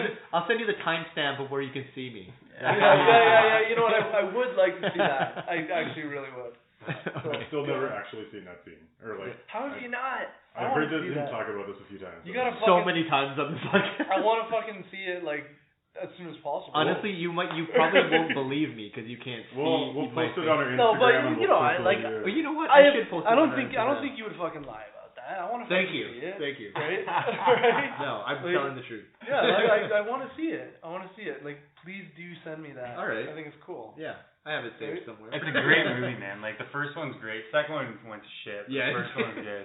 The second one became like Transformers 2. The second one, I was in the theater and the theater broke and like the sound went off, and I wasn't even upset. It was like in the climax of the movie in the big fight, and I was like, I don't fucking care anymore. I was done. Okay. Any last points on this subject you guys want to talk about before we move on? Not me. I don't know. I'm good. And let's remake our children's movies, guys. Yeah. Yeah. Okay, before we get on to the next segment, We have a little getting to know you type exercise for you two guys. I have 5 rapid fire questions for you guys. Basically, just like you don't need to go into in-depth answers. I'm just respond first thing that comes to mind. And for you guys, because Colin hates superpowers and superheroes so much, I have 5 superpowers that you can have for 1 hour a day, and I want to know what you guys would do with this power. So these are kind of for both of you each. Okay. Well, I guess my first one. No, he's giving you the power. Well, what? I'm giving you a superpower, and you're going to tell me how you leverage this. Oh, I was going to choose growing my nails No. long. Like X-Men. X-Men, the fucking X-Men. Towards his nails. Actually, there's one. He's like, I grow my nails long and I cut people with it. It's like, that's so fucking lame. It's so fucking stupid. You need to watch Logan. It's just so fucking stupid that's the fucking what I want. It's like, yeah, man, I fucking grow my fucking nails. Okay. I'm curious how you would use that one. I don't know, man. That's the whole point. Okay, it's just so fucking stupid. No, he'll give you some. Okay. Like any of the superpowers. Your first superpower, you get to stop time for 1 hour a day. I like that. How do you use that? If you were to ask me which one I would want, that was going to be my number 2. Number 2, okay. Yeah, it would have been to be able to pause time. That's fucking awesome. So what are you guys going to do with that 1 hour? I just try to be productive. There's so many things. There's so many things that I want to do in the day, and I just never have enough time. So if I just have that like 1 hour where I can just be fucking boom, fucking no fucking distractions, just fucking get this fucking shit done, fucking be fully concentrate on whatever the fuck it was on anything, right? If I could have that, it would be fucking awesome. How about you?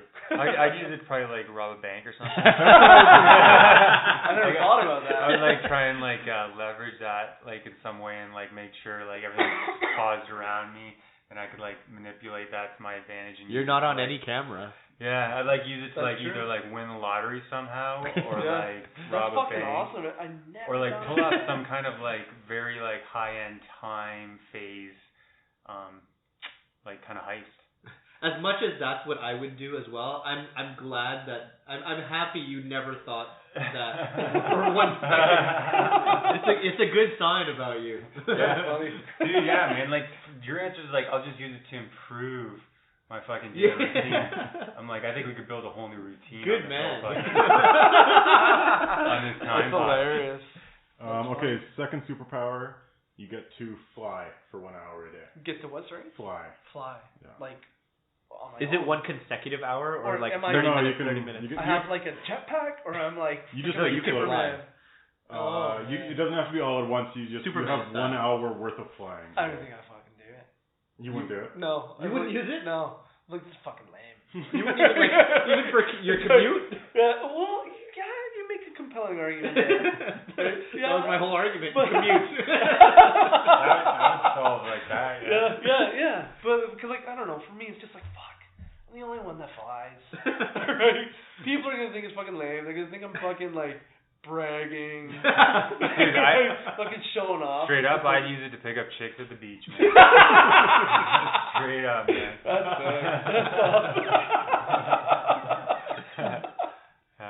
God, do you think chicks would dig that? It's like if you could fly, it worked for Superman, dude. Fly over. It worked for Like, Superman. hey. You have a very special, like a niche, a very special niche of chicks that you can pick up. Yeah, because I have a feeling some chicks would be like, that's too fucking extreme. There'd be plenty of chicks, man. Yeah, dude, you know what? You'd You're have to probably right. have a routine plan, because what are you gonna do? Just be like, I'm flying. Come get it.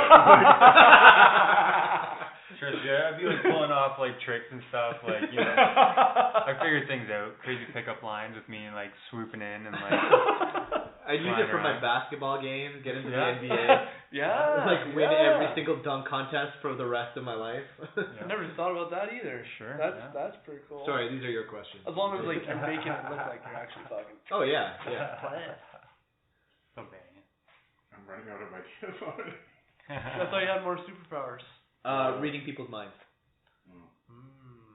At all times. Everyone.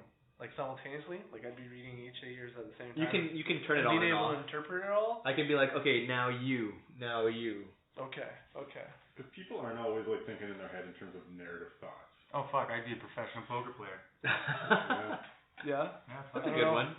I don't know, man. I think I'd be an open book. someone was fucking reading me, I'm always thinking about something.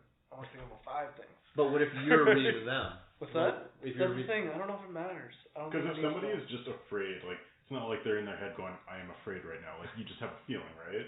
So it's like, if you're reading someone's mind, do you have the ability to feel what they feel, or are you just, like, reading what their thoughts, if they happen to be narrating their I feel like I can already. Yeah. I think I feel like I already can read everyone's mind. He's already there, man. Yeah. All right. Yeah. No, it's just like, because, like, And what do you do with that power? Nothing, man. Oh, okay. You just understand, right? It's just an understanding, right? Because, like, I feel like I can talk to someone and understand, like, their feelings in that moment. And, like, for me, that's all I need to know. Nice. Right? You're not a real person, man. The most down-to-earth superhero answers I've ever heard. Wow. If you had 1 hour a day of, like, having the Force from Star Wars, so basically you can telepathically move things with your mind. Oh, fuck, I don't know what the fuck I would move. What would you move?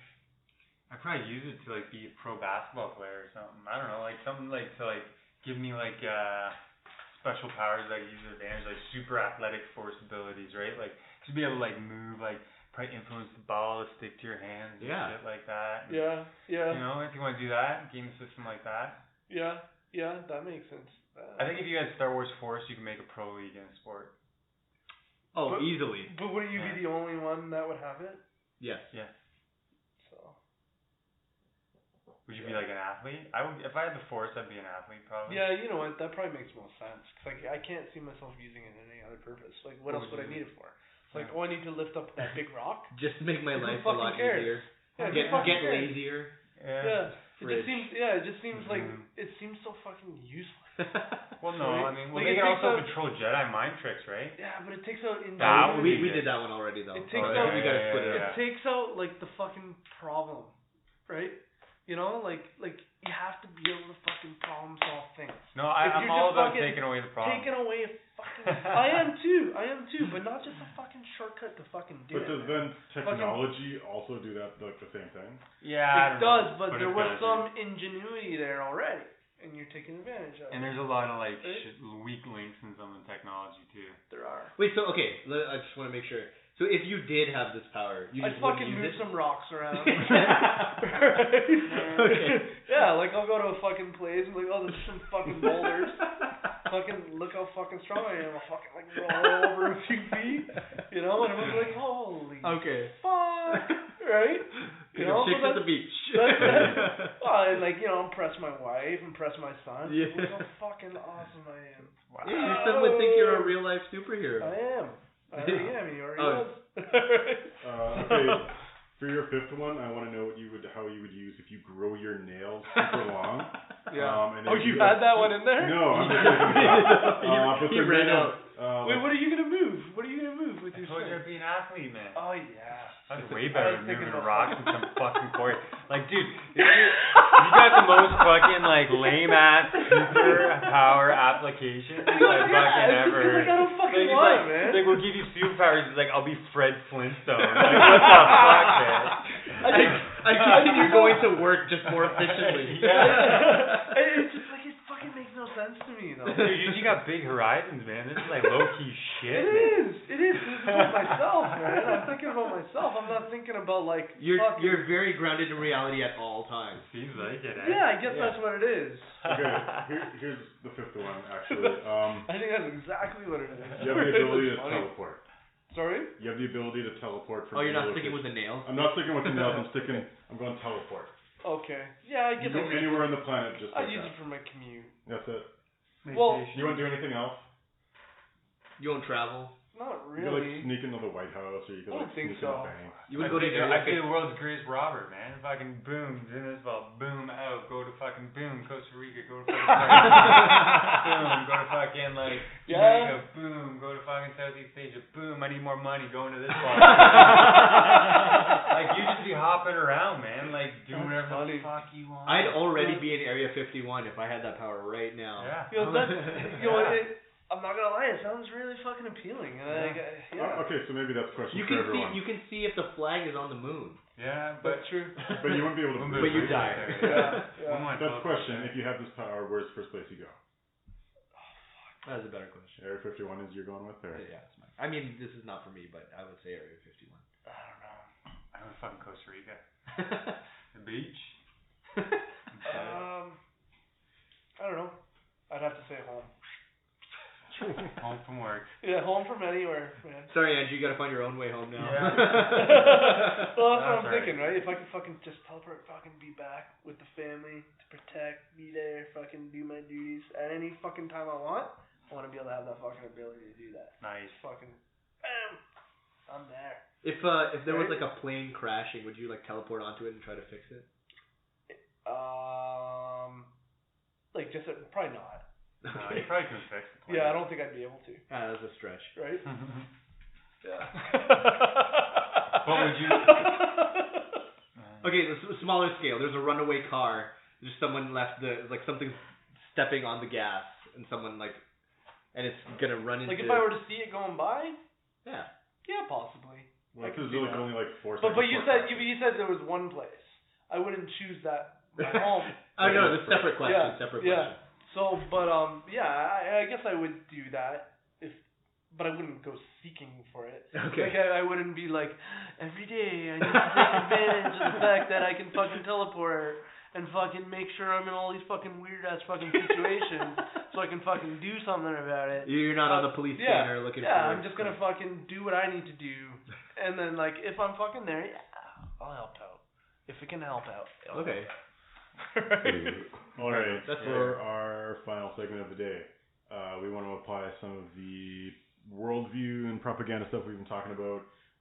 We want you guys to pick a beloved children's movie that has manipulated the youth of our world in a way that you do not agree with, and we want you to rebuild it as a movie that you would rather have seen. Who would like to go first? All right, I'm gonna go first. So I picked The Little Mermaid because it's a terrible movie. Two things I don't like about it. One, there is an inherent good versus evil story. Ursula is just like, I'm a bad person, that's it. She's evil.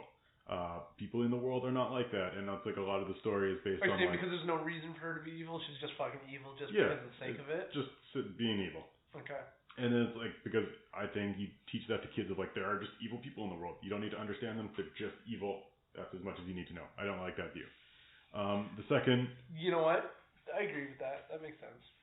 The second, Ariel, and I think this is most people's complaint with this movie, is she basically gives up her voice and her freedom and everything just to be with a man. Her beautiful singing voice. Yeah.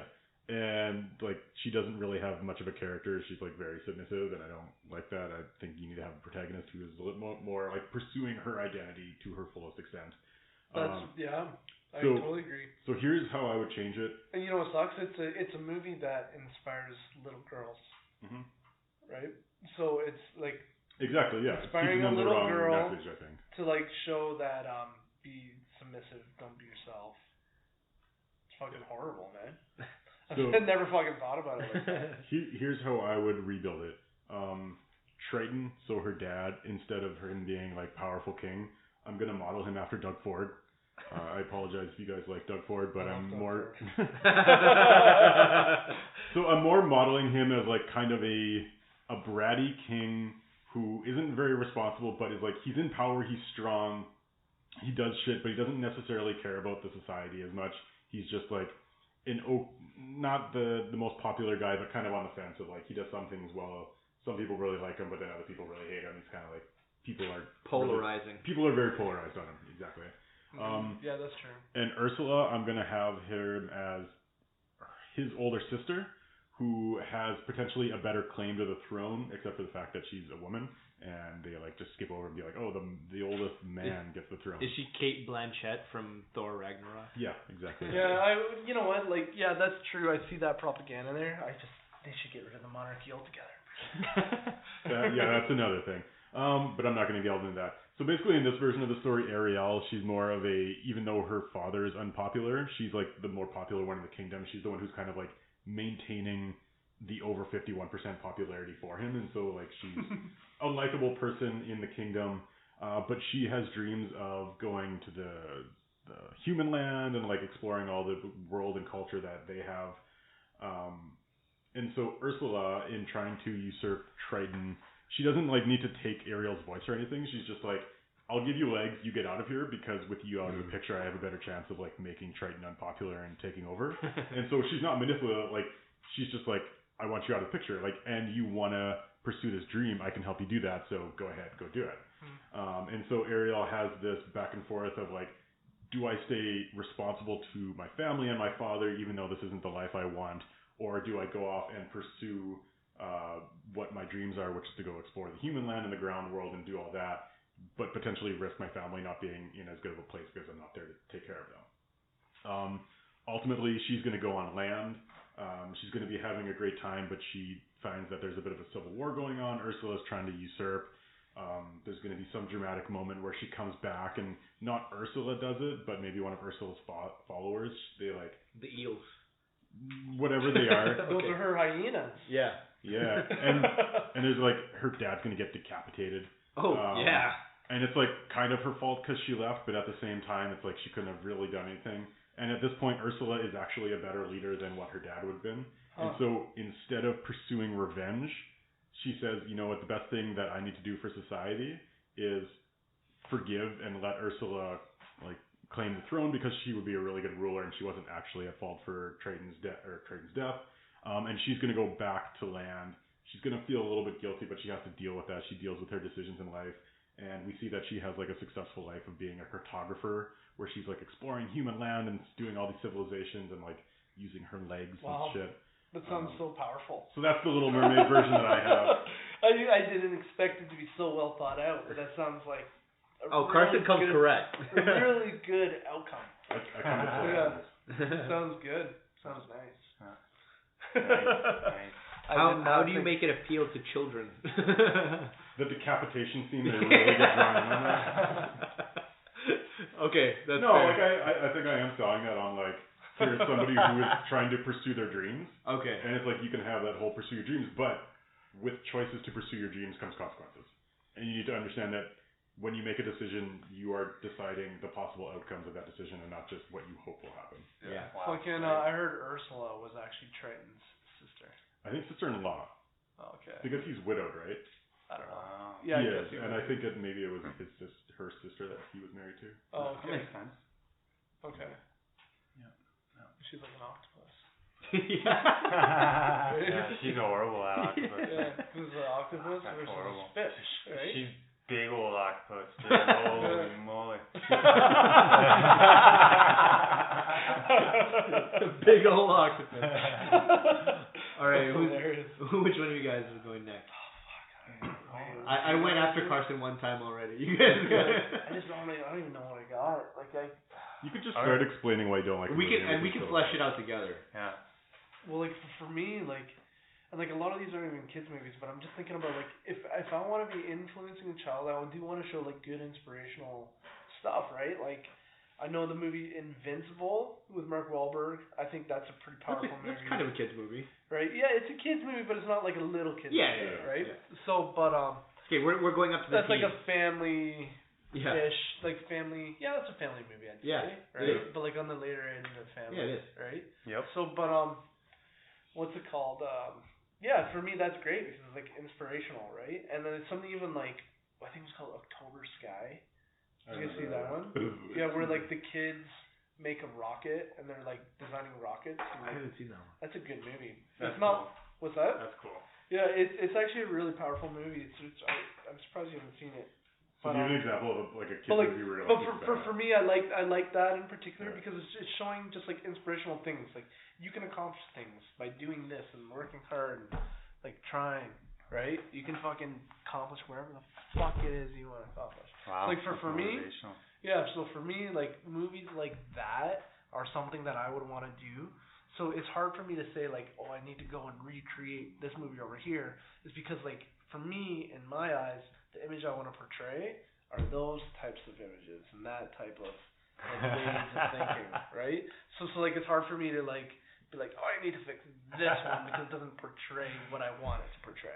To me, what I think makes most sense, and the more I'm thinking about laughing here, and like I think it just like it really does make a lot of sense. The more I think about this, and like it fits the bill, the timeline fits the bill, right? What do you mean? I can go back to like what I mentioned before. I think Harry Potter created a whole generation of social justice warriors. I really do. Because the timelines sync up. The timelines sync up. You know what? The timelines sync up. That's mind-boggling. And it's like I'm ignorant of it because I never saw it, but it makes a whole lot of sense. So I assume you're saying this in a way you don't like that outcome? Well, I just maybe the forefront of it. Like everyone loves equality. There's nothing wrong with equality, right? Like it's one thing to strive for in any kind of civil society, right? So like it's not the idea of justice or social justice. I think it's what's been co-opted to the narratives of today. I think is part of the influence of I think Harry Potter. So I don't know. That's really It's interesting. just really quick. Coming from like the other side, like I watched all the Harry Potter movies. I read all the books. I'm not saying that I it didn't- influences everyone the same way. No, yeah, of course. I personally I didn't see that. It was like It seems very generic. Of it just was- like, be a good person. The funny thing is, kind though, well, even not you'll even never that, like, you'll never know it's happening to you. It's subliminal. Yeah, This is true too, and no, like but the thing is, I can see the message that you're talking about, where like he was always drawn to like the half giant who's the outcast, or like the house elf that no one likes.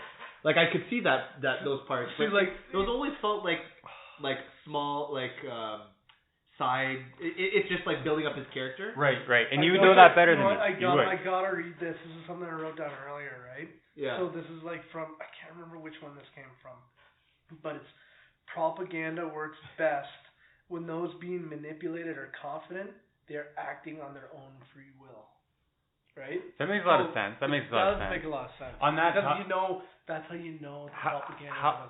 how free do you all feel? Of course we all feel. I feel fairly free. I feel like I'm bombarded with influence at all times. Okay. And it's obviously a certain amount of that is going to get to you in a certain point of like, you have some maintenance of free will, but you never have complete free will. Listen, I gotta read more of these. Appeal to emotions and instinct, not to intellect. Right. So there you go. Like so emotions. Yeah. Yeah. And then I have. Do you have It is. don't care about It your is.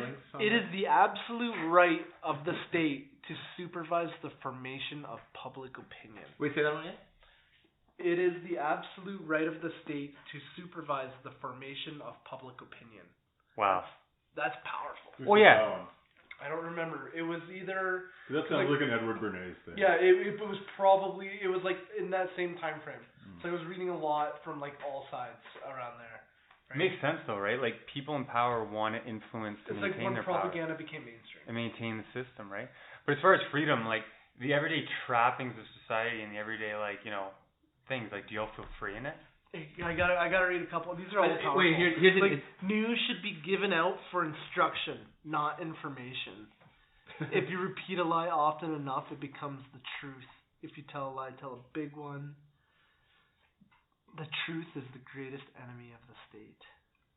Okay, I'm gonna go completely off what we're doing right now. Yeah. But so on that note, have you guys ever seen Men in Black? Yep. Yeah, the Yeah. first one. Yeah, the first one with Tommy Lee Jones, Will Smith. So there's a part where Will Smith is like, "Why don't you just tell everyone there's aliens everywhere, right?" Yeah. And he's like, "You can tell a person. Person is smart. People are dumb, like irrational, and they'll like fuck everything. They'll just go crazy. Panic. That's Yeah. funny. If you tell them about like whatever, there's Right. aliens. Right. So like these kinds of things. What if like the people in power are using media, like they actually do know what's best. I'm just playing devil's advocate. Yeah. They actually do know what's best, but they're using these things like the media and these tactics to keep people from just going off the rails. Yeah, there's probably a lot to that, and probably a lot of sanity to that too. Yeah, Right. I understand the mindset of that, but I also don't like the mindset of someone making Being a decision controlling. for me. Yeah. Right. Right. So, I totally agree. Understand both mindsets, but I like to agree that I should make that decision. Yeah, no, that's fair. Not anyone I else. just thought of that randomly. No, but like it's compelling. There's for like sure. certain things like murder is bad. That it's like it's probably okay to have some like. Oh no, yeah, I'm not saying like no laws or anything like that. Like fucking. But I'm of course like murder's bad. there's probably some and this kind of goes back, if you take my idea to the extreme in the beginning of like, I don't like any concept of good or bad. But there's like generally encouraged or accepted behaviors that we want to live in if we want to have a secure But you would have a society. prison system if someone killed somebody. No, absolutely. Right? Like, I think everyone determines for themselves what their morals are and what they think good and bad is. But going back to my view on causality, like, I don't want murder to be allowed. And so I'm not saying let's not have murder because it's evil. I'm saying I don't want to live in a society with murder. And so I got to the same outcome, but it's for kind of different path. But still, like, I would want society to be generally discouraging of murder. So I would hope so. That's just survival, right? Like, everyone kind of needs to have that, right? Or else it's just too much of a hectic life, right? Yeah. And then that takes us back to the very beginning when I was saying everyone has the right to, what was it, property, their person, and fucking something else. Yeah, like those the good, right those to good things. Why the fuck can I think of it? Do you? Move along. So I have a question to bring this back to movies. Because you talked about Harry Potter and like social justice warrior. Yeah. Generally, the term social justice warrior are like a negative thing. So I'm assuming there's like certain aspects of it that like maybe helping people in itself is not bad, but what are the kind of okay? What is the negative? Where did they go over the top? Where they went over the top was the sense of how much they pounded in the reward for the morality, right? Like, like the plus 10 points at the end. Yeah. So it's like, so what is the reward for doing that sacrifice? Like, so. Or even like, where's the reward for like outing this terrible person? Right, or getting involved, or like, does that even put you down into a vulnerable spot? Like, let's say there's this thing where it's like, okay, yes, you're an underdog against this great evil feat, right? What if someone sees that and decides to take on a challenge of that magnitude and gets like completely laid out and is like, holy fuck, like you can't fuck with like in the real world, you can't fuck with the big guys because they will fucking stomp you. And he's like, I went into this idealistic battle, you know, seeing what, you know, I should have done, but then I got steamrolled by the real Robert world. Pattinson got killed. What? Who? Robert Pattinson, he gets killed by messing with the bad guy. Sure. Well, I was in what movie? In the movie or? Try Wizard's Cup. He died. Oh, are you guys? I forgot he was in that. But we're talking about Harry I would put it to like a real example of that would be like an Adam Schwartz, the creator of Reddit, right? That guy goes in, right? He's a guy who's like into freedom. He's into like freedom of knowledge, right? He goes and he downloads all the scientific journals off Elsevier, right?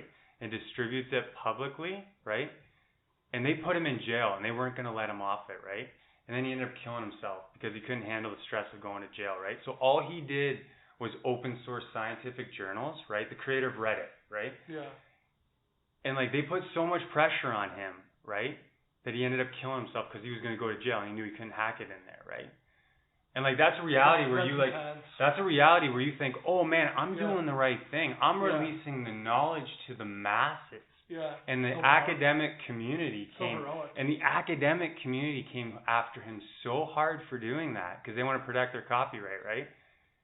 They put him in jail and he couldn't take it, so he killed himself. That's interesting. So that's like one of those realities. That's one of those realities where it's like, oh, I want to go do the right thing, right? Or I want to be that Disney hero. I want to be that hero, right? And then you get fucking steamrolled in real life, right? Yeah, this is a true example of that's 100% true example of it, right? And like even Julian Assange and stuff like that, right? Like the knowledge that guy tries to share, and then he's fucking steamrolled, right? Yeah. These people get fucking steamrolled, right? So there is a certain reality of like how the game is structured, and I think once you get old and you mature and you realize your lanes and stuff like that, you tend to not ruffle the feathers and like go for those types of challenges and become heroes. And the hero archetype gets lost because people have too much to lose. That's interesting. So then what would... It's kind of a silly question to ask, I feel like now, but what would your children's movie look like? Or even just what would you change about Harry Potter? No, well, you know what? I can't even. I just brought that up as kind of like a little bit of bait and just to like push a little bit of conversation. Yeah, no, that's fine. Well, no, it'd be interesting if they actually lost because what happens at the end of every Harry Potter movie is they do these brave things, they lose the House Cup or whatever it is, right. and then they get plus 50 points, and then they win for being brave. Well, and I think you're right. Lost, and it's well, you lost. And I think you're right. No, but I think you're right is that there always has to be a Harry Potter. There always has to be the guy that tries it and succeeds. But what's not told is the story of 150 guys that came before him and got like burnt up, right? So it's like maybe you have to hide that so you always have the people trying. Maybe that's the truth of it all. Right? Every season is just like 7 seasons of a kid who tries and dies, and then the next movie is someone else. Could be, right? I mean, you do need a hero, but I think the reality of life is that, like, you know, it takes 100 people for one hero to emerge, right? And probably 100 people tried, right? That's interesting. That's a good point. Yeah. I don't know. Yeah. It's like how at the end of Star Wars 9. How many Star Wars? There's 9 Star Wars? There are. Well, technically there's like 10, 11 now. Yeah, there's 11? Yeah. Holy fuck! I saw 3 of them. No, I saw the first 3 and then I saw Jar Jar. I'm surprised you saw 3. Well, I saw the original 3, right? Yeah. Like back in the 80s. And then you saw Jar Jar, and then you stopped. Yeah. What's that? And then you saw Jar Jar, and then you were like done. Yeah. No, I probably would have. The last time I would have saw Star Wars would have been early 90s, right? So I would have still been really young. Yeah. Right. And then I haven't seen it since. Well, no, and then I saw Jar Jar, which was like what, like 10 years later. Yeah. Right. Yeah. That was like around like. The pod racing was good. Pod racing was good. That was late 90s, right? Jar Jar, and I was like, this is fucking lag. Right? And like that was like one of the things that taught me that I hate fantasy. Was that movie, and then it's so funny because like I was completely opposite end of the spectrum. Like I remember watching episode of that same movie. Yeah. I was like, oh my god, I got to do like a lightsaber battle with my you, friends. yeah, you and me were 10 at the time. Yeah, no, exactly. We were the target audience. Yeah. Well, I wouldn't have been much older. I must have been like 12, 13. No, you've been older than that, I don't right? fucking know. Yeah, but yeah, 15, even 16. then, like regardless, if we were the same age, I was still that kid. Yeah, I was like early teens. I can't remember when that movie came out. Yeah, I don't know. Star Wars series. Yeah, but I know it was. Are they done now or? What's that? There'll be more. They'll bring something. Well, it was like bought by Disney or something, right? That's when they're just like. Oh, this is what I want to talk about in the movie with regard to movies. It's just like a little bit interesting thing, but like, how do you guys get your movies? Do you guys like stream off like Netflix and stuff, or do you guys get off Cody boxes or any of that stuff? Yeah. I go to the theater 100 times a year. Okay. Whoa. Wow. I watch. Wow. So true buff. And I Netflix. So. Yeah. Wait, how is there even 100 movies to see? There's way more than 100 movies. Yeah. Really? Yeah. Like 20 of those are at TIFF Festival over like 1 week. So. Wow. Yeah. Huh. That's interesting. What do you think of like movie pirating? Is that still big? Movie pirating? I think it's cut down. Kind of. Yeah. Yeah, not like huge. I remember there's when much more accessible ways of getting like movies legally and like not that like expensive. So I think it's just easier to do that. Right. Because I haven't heard any like downloading movies in a while. It's hard for me to say now because before I would like be okay with watching a video camera in a theater. Right. But now I can't. I can't watch a movie like that anymore. Yeah. I could never do it. Like I never lasted ever a full movie doing that. Yeah, no, I can't do that anymore. So like I stream a lot like on services like Netflix and. Yeah. Have you guys tried Cody? I don't know what is that. No, it's just like media player, streaming. Oh, player. I use it, but like okay. I can't get out. Yeah, it's okay. Like, maybe we should be putting this out on the on the internet. Yeah, no, a lot of people know it's fucking out everywhere. Oh, okay. Yeah, fucking There's no secret on that shit. Yeah, that's not a secret. And that's not like nothing. That's like so mainstream. Everyone has an Android box. Does anyone else have a kids movie to repitch? I don't think I kind of did, but The Outsiders, man. Have you seen The Outsiders? I remember reading the book. Yeah, that was just on AMC. That was on AMC. Yo, you guys watch AMC? That's a fucking good channel, man. That thing's running movies. Yeah, when I had it, yeah. That thing's running movies like weekdays, like all good stuff, like good movie eras on that thing. Wait, so go ahead. I haven't had cable in like 10, 15 years, and then I Right. went home for Christmas to my mom's place, and there was cable on. I was just like, I forgot what it was like to just watch something you don't want to watch. Yeah, it's like having a DJ. I watched like 3 hours of like home renovation shows. Yeah. And I was like, I don't even like this, but I'm just watching it. It's like having a DJ, right? Yeah. Yeah, no, it's pretty interesting. Wait, so what are you gonna do with The Outsiders? Oh, I mean, I'd remake it with just like a new crew of like fucking the next up and coming stars, like, cause like you look at that original, man, and it's just like a powerhouse of like all You're those not like changing young it. actors. Let's do this again. Let's do it again, like themes, but like you could do it with like a new era in the themes. Like back then it was like greasers and socias, like maybe this time it's like new like kind of era of like rival fucking groups that are like modern in today's like youth. You know what I mean? I wouldn't do something like fucking retarded like fucking Bloods and Crips or some shit like that. But you know what I mean? Like it would be something like a little bit more like, I don't know, digestible in my mind. Like as far as like from a violence point of view, it would be like something that could be more like, you know, related to like, you know, adolescent like a fight versus like people like kids who have watched all these Marvel movies that think they can fight. They get into a fight and they learn they can't. Wow, yeah. That's like Kick-Ass. Yeah. Man. Yeah. Yeah. I saw that. But that was a good movie. That was a good book too. Dude, that movie was better than I thought it would be. How about Lord of the Flies? What does that teach kids? Like a story like that. Yeah, it's pretty yeah, that's right? intense. Yeah. Like, don't get stuck on an island or you're dead. Right. That was a lesson. It's like people separating. But there's a little bit of reality in those type of stories. No, yeah. It teaches them the truth It's of human society, which is people are terrible. Yeah. Right. It does. It was So like it's a like- human nature movie. Right, exactly. So you interject certain stories like that in youth, and it does provide certain realities that, like, you know, maybe are a little bit lacking in today's more modern take on things. I don't know. That's really interesting. I don't know. I think I agree fully. Huh. I just never thought about it like that. Could be. I don't need to say Mike Children's movie anymore. Like, What is it? huh? What is it? Like the idea that I had. Can you What give is us it? the highlights? It was Elf. Nice. Have you seen it? it? I Yeah, like with that. Will Yeah, Ferrell. that was But then the one thing I wanted to change was like, you know how at the end where not the main lesson, but one of the lessons was like, oh, just believe and you can make the sleigh fly, the Santa sleigh. Oh, okay, yeah. Yeah. But then for mine, I was gonna change it to just not be a children's movie anymore, and that he like got everyone to believe, and nothing happens. So they just cast him out, and they think of him as like a weirdo, and he becomes like the Joker type. And it's just a downward spiral of him like being You're getting thrown in fucking asylum. yeah. Wow. That's pretty intense. And What then about Will Ferrell playing the Joker? and then he ends up like a criminal, Yeah. like Yeah, a criminal pretty good. mastermind. Yeah. I like that idea.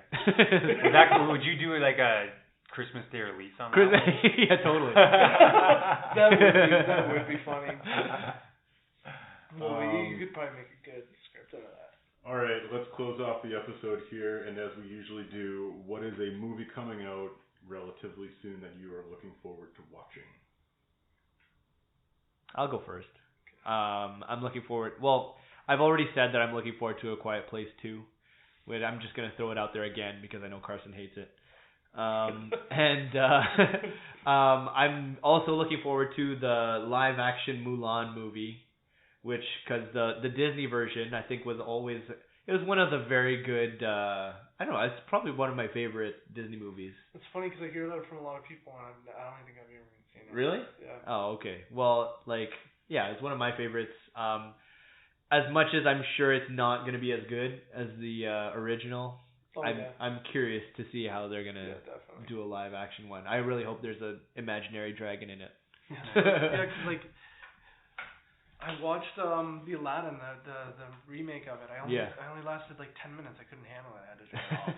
None of these have been good, these like live action Disney remakes, but we all just like, I gotta check it out because I love the movie. Yeah, exactly. which is what Disney is banking on. Yeah.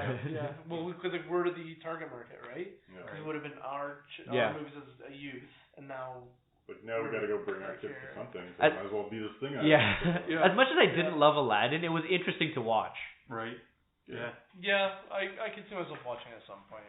Yeah. But for me, my movies, I wrote down a few. I want to see 1917.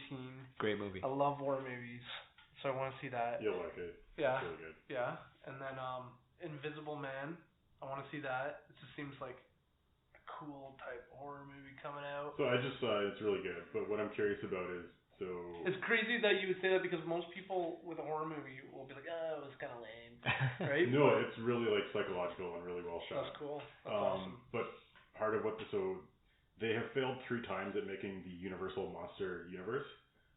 with the Dracula movie. Is this part of it still? So the Invisible Man is owned by Universal, and they have intended to make a shared universe where like the Invisible Man and Frankenstein and the Mummy all exist. And the Mummy movie with Tom Cruise failed. So this is like you know who that is? You know Frankenstein, the Mummy, and who's that other character you named? Invisible Man. Invisible Man. So Invisible Man is like the first in what's going to be a series. You know what that is all encompassed in? Dark Man. Dark Man? What's Dark Man? The Liam Neeson movie from the mid-90s. Interesting. But anyway, so they ditched making like the $300 million version of these movies, and they're just like, what if we just made like a small, good horror movie? And then I think they're gonna try, now that this movie has some success, that they're gonna be like, let's make a Mummy movie, and then let's put them all together. That's pretty cool. But like it's failed 3 times, so I wonder if they try it. But what was the other 2 that failed? so the Tom Cruise Mummy one. There was a Dracula movie a long time ago that was Dracula really... Untold with forget his name. No one knows his name. I never heard No, of he's the famous guy. It doesn't matter. Like, it's And terrible. then there was a Benicio del Toro Wolfman movie. Oh, yeah. How old were these? Was these like a long? It wasn't that long ago, actually. Oh, really? It's like 5 years, maybe? They've been terrible. Yeah. So this is the first one that's good. No. Is it a new director? Yeah. Yeah. So maybe. But it's somebody who did like he did a couple Saw movies. He did. I forget what that horror movie. The first Saw movie was great. The first one I ever saw, like that was awesome. Yeah, and then it just became. What's that? 5. What's that? He did like Saw 5. Yeah. That really went long. Yeah, long. yeah, it did. But the It's first, still the going. first one was so powerful, right? It's just like, Chris Rock's in the new one. Oh my god, is he? Yeah, he's directing it. Man, I remember the funniest movie ever was Scary Movie when we see that shit. Hilarious. By hand. I like how he's just like banging the demon chick on the bed with the bag on her head. Like, don't take it off, you'll ruin it. That was so funny. It's just like, who the fuck does that shit? Like, that's so fucked up. Dude, those are some classic films, man. So funny. Okay, quickly, what favorite era of movies? Just quickly. Favorite era of movies? Yeah, 50s. 90s. 50s? Wow. Jeez. 90s. I agree with that. 90s. Yeah. 90s, early 2000s. Yeah. I was gonna say 90s or 2000s as well. Yeah. I'd extend it in that. That was my come up. 2000s. Yeah. But most of my favorite movies are in the 90s. Yeah. Cool. What are you looking forward to? Oh man, like again, like I don't really follow like that much of the new releases coming up, but so I don't know anything in particular I'm looking forward to. But I would imagine the next movie I really want to see is like a science fiction thriller with like kind of like Event Horizon. Right? Oh my god! With like a little bit of like aliens thrown in there, with like almost like a little bit of Doom. Right, like the 2016 one with The Rock, right? But a little bit more cool cinematography, like with aliens and stuff like that. Dune. Like the I don't old think one. Dune is like any of those movies that he just named. I'm just trying to sell Dune. Well, I've seen it before, and like I think it's got really cool cinematography, but I never lasted like long into it. But like, anyway, something like that, and then like fucking a little bit of Death Race with spaceships instead. And like that's pretty cool. Yeah, I think it'd be pretty good. Something like that coming up. What was the first movie you said? It was something. Event Horizon. That movie scarred me as a child. Yeah, see, that's a pretty deep one there. Like, yeah, but I like that. It's a haunted spaceship, basically, and it's fucked up. Yeah. I'm sure I must have seen it, but I would like to see it. I know you're into horror movies. Yeah, and like sci-fi. I can watch sci-fi when it's like that's plausible. Yeah. Right? So try it. Yeah. But yeah. That one's a good one. Yeah. Yeah, I just don't like sci-fi if it's like more fantasy sci-fi. Yeah. Right? Okay. It borders it. Yeah. It does, but like the interesting about sci-fi is that's actually like if that's the shit that we're gonna be developing in time, right? But like, are you okay with supernatural horror? Like demons and shit. Because demons is kind of fantasy. What about like a Bigfoot? I don't know. I guess like I could, depending on how it's portrayed, I could see myself enjoying both, depending on like how it is actually like personified or whatever. Like if it's grounded, if it seems like it could happen. Yeah. Like if it's reasonable, then yeah. Like even if it's like to an extreme, but still kind of reasonable. Like if it's like the demon's just some fucking alien, right? But they make it plausible that that's there. Right? Oh, I like, 100% believe in aliens. Well, they're saying like all kinds of things now. These aliens, yeah. It's gonna be like released, I think, soon, or some story about it will be. A narrative about aliens, yeah. Whether it's true or not. I heard this too. I heard that it's supposed to be like a unifying thing. A what? A unifying. Like a globalist thing. agenda. Like a global unifying moment is like the release. Like more propaganda, or it's actually true. Yeah, like so I heard that it was like gonna be like a propaganda event. Oh, okay. Right, where it's gonna be like a psyop. Staged alien invasions in order to bring society together. So it's like a false flag thing, but from aliens. A false flag to unify the human race. This is the end of Watchmen. Yeah. Essentially, the book, not the movie. Well, this is the end of the Bible. That's the true. book. And the movie. Bible, the movie. Yeah. Yeah. You know what? All the stories are the same, man. Yeah. Right? Maybe. What's the end of the Watchmen? Is it like the world's coming together for some reason? They're coming together against superheroes. No, Okay. there's like the most powerful, like he's like basically a god.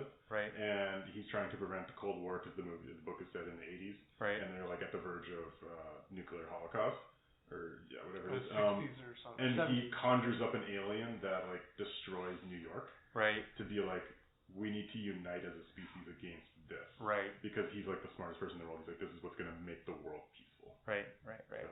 But in the meantime, he's sacrificing everyone in New York. Yeah. Right. Killing 10 Make million it. people or so. Gotcha. Anyway, movie I'm looking forward to is The Way Back, which is a Ben Affleck movie where he's playing a basketball coach, but he's also like someone who's had personal tragedy and he's an alcoholic. Because you always see the sports movies from the other way around, where it's like, here's this great coach, like Coach Carter, and it's like he's helping these kids. And now it's kind of like, here's a coach who's in trouble and he's finding himself by having this responsibility. Maybe the kids help him like get his life back on track. That's like Any Given Sunday kind of. Yeah. Yeah. Was it is it getting good reviews or? I haven't heard too much. It's out today actually. It sounds interesting. There hasn't been like a good serious basketball movie for a while. I don't think it's gonna be a basketball movie. Well, like it's around a in basketball movie. movie. Are you thinking like a Basketball Diaries type thing? Because like how basketball. I never watched it actually. You never saw Basketball Diaries? Did you see that I haven't one? seen it either. Oh my actually. god. Yeah, that's such one. A fucking That's good movie. classic. That's like Yeah. Leo's first movie, isn't What's it? that? Leonardo DiCaprio. Yeah, it's gotta be. Yeah, Like in fucking Leo DiCaprio, like he's in a lot of fucking good movies, right? Tobey Maguire's in that too, right? I don't remember. Maybe he is because they would have been younger, right? It was maybe like early teens. But like it's a basketball movie, but it's about drug use and fucking like just like how fucked up he becomes because of it, and like the lows, the absolute lows that he goes through. It's a powerful movie. Speaking of Leonardo DiCaprio, I would say The Departed is like an actual like turning point. Like with that movie right there, you can like see the end of an era of movies and like a new style of movie starting after that movie. I'd say The Departed is the last in one generation and the start of a new type of movie. Just throwing that out there. That's a conversation for another podcast. That sounds so interesting. Like, I remember I never liked The Departed. Really? I couldn't even watch it. I watched a little bit. That was a good movie. I love it. Favorite movie. A lot of people say that. I don't get it. But The Way Back. Yeah. I gotta give it a go. What, it came out today, right? It's coming. Yeah, it's coming out today. What's the story? So he's like, I don't know exactly, but he's somebody who's he was a college or high school super athlete who's gonna like go off, and then he drops out for whatever reason, and we learn that there's some personal tragedy he had, and just went from star high school athlete to just drunk, who like was self-destructive, and now he's trying to get his life back on track by coaching a basketball team. Sounds awesome. Cool. Yeah. Sounds like it could be really inspirational. Yeah, I'm looking forward to it. Yeah. Awesome. And we will end the episode there. Thank you guys for coming. That's great. Thanks for having me. That's awesome. Thanks for having us. Yeah, that's awesome. And thank you guys for listening. We will see you again next month.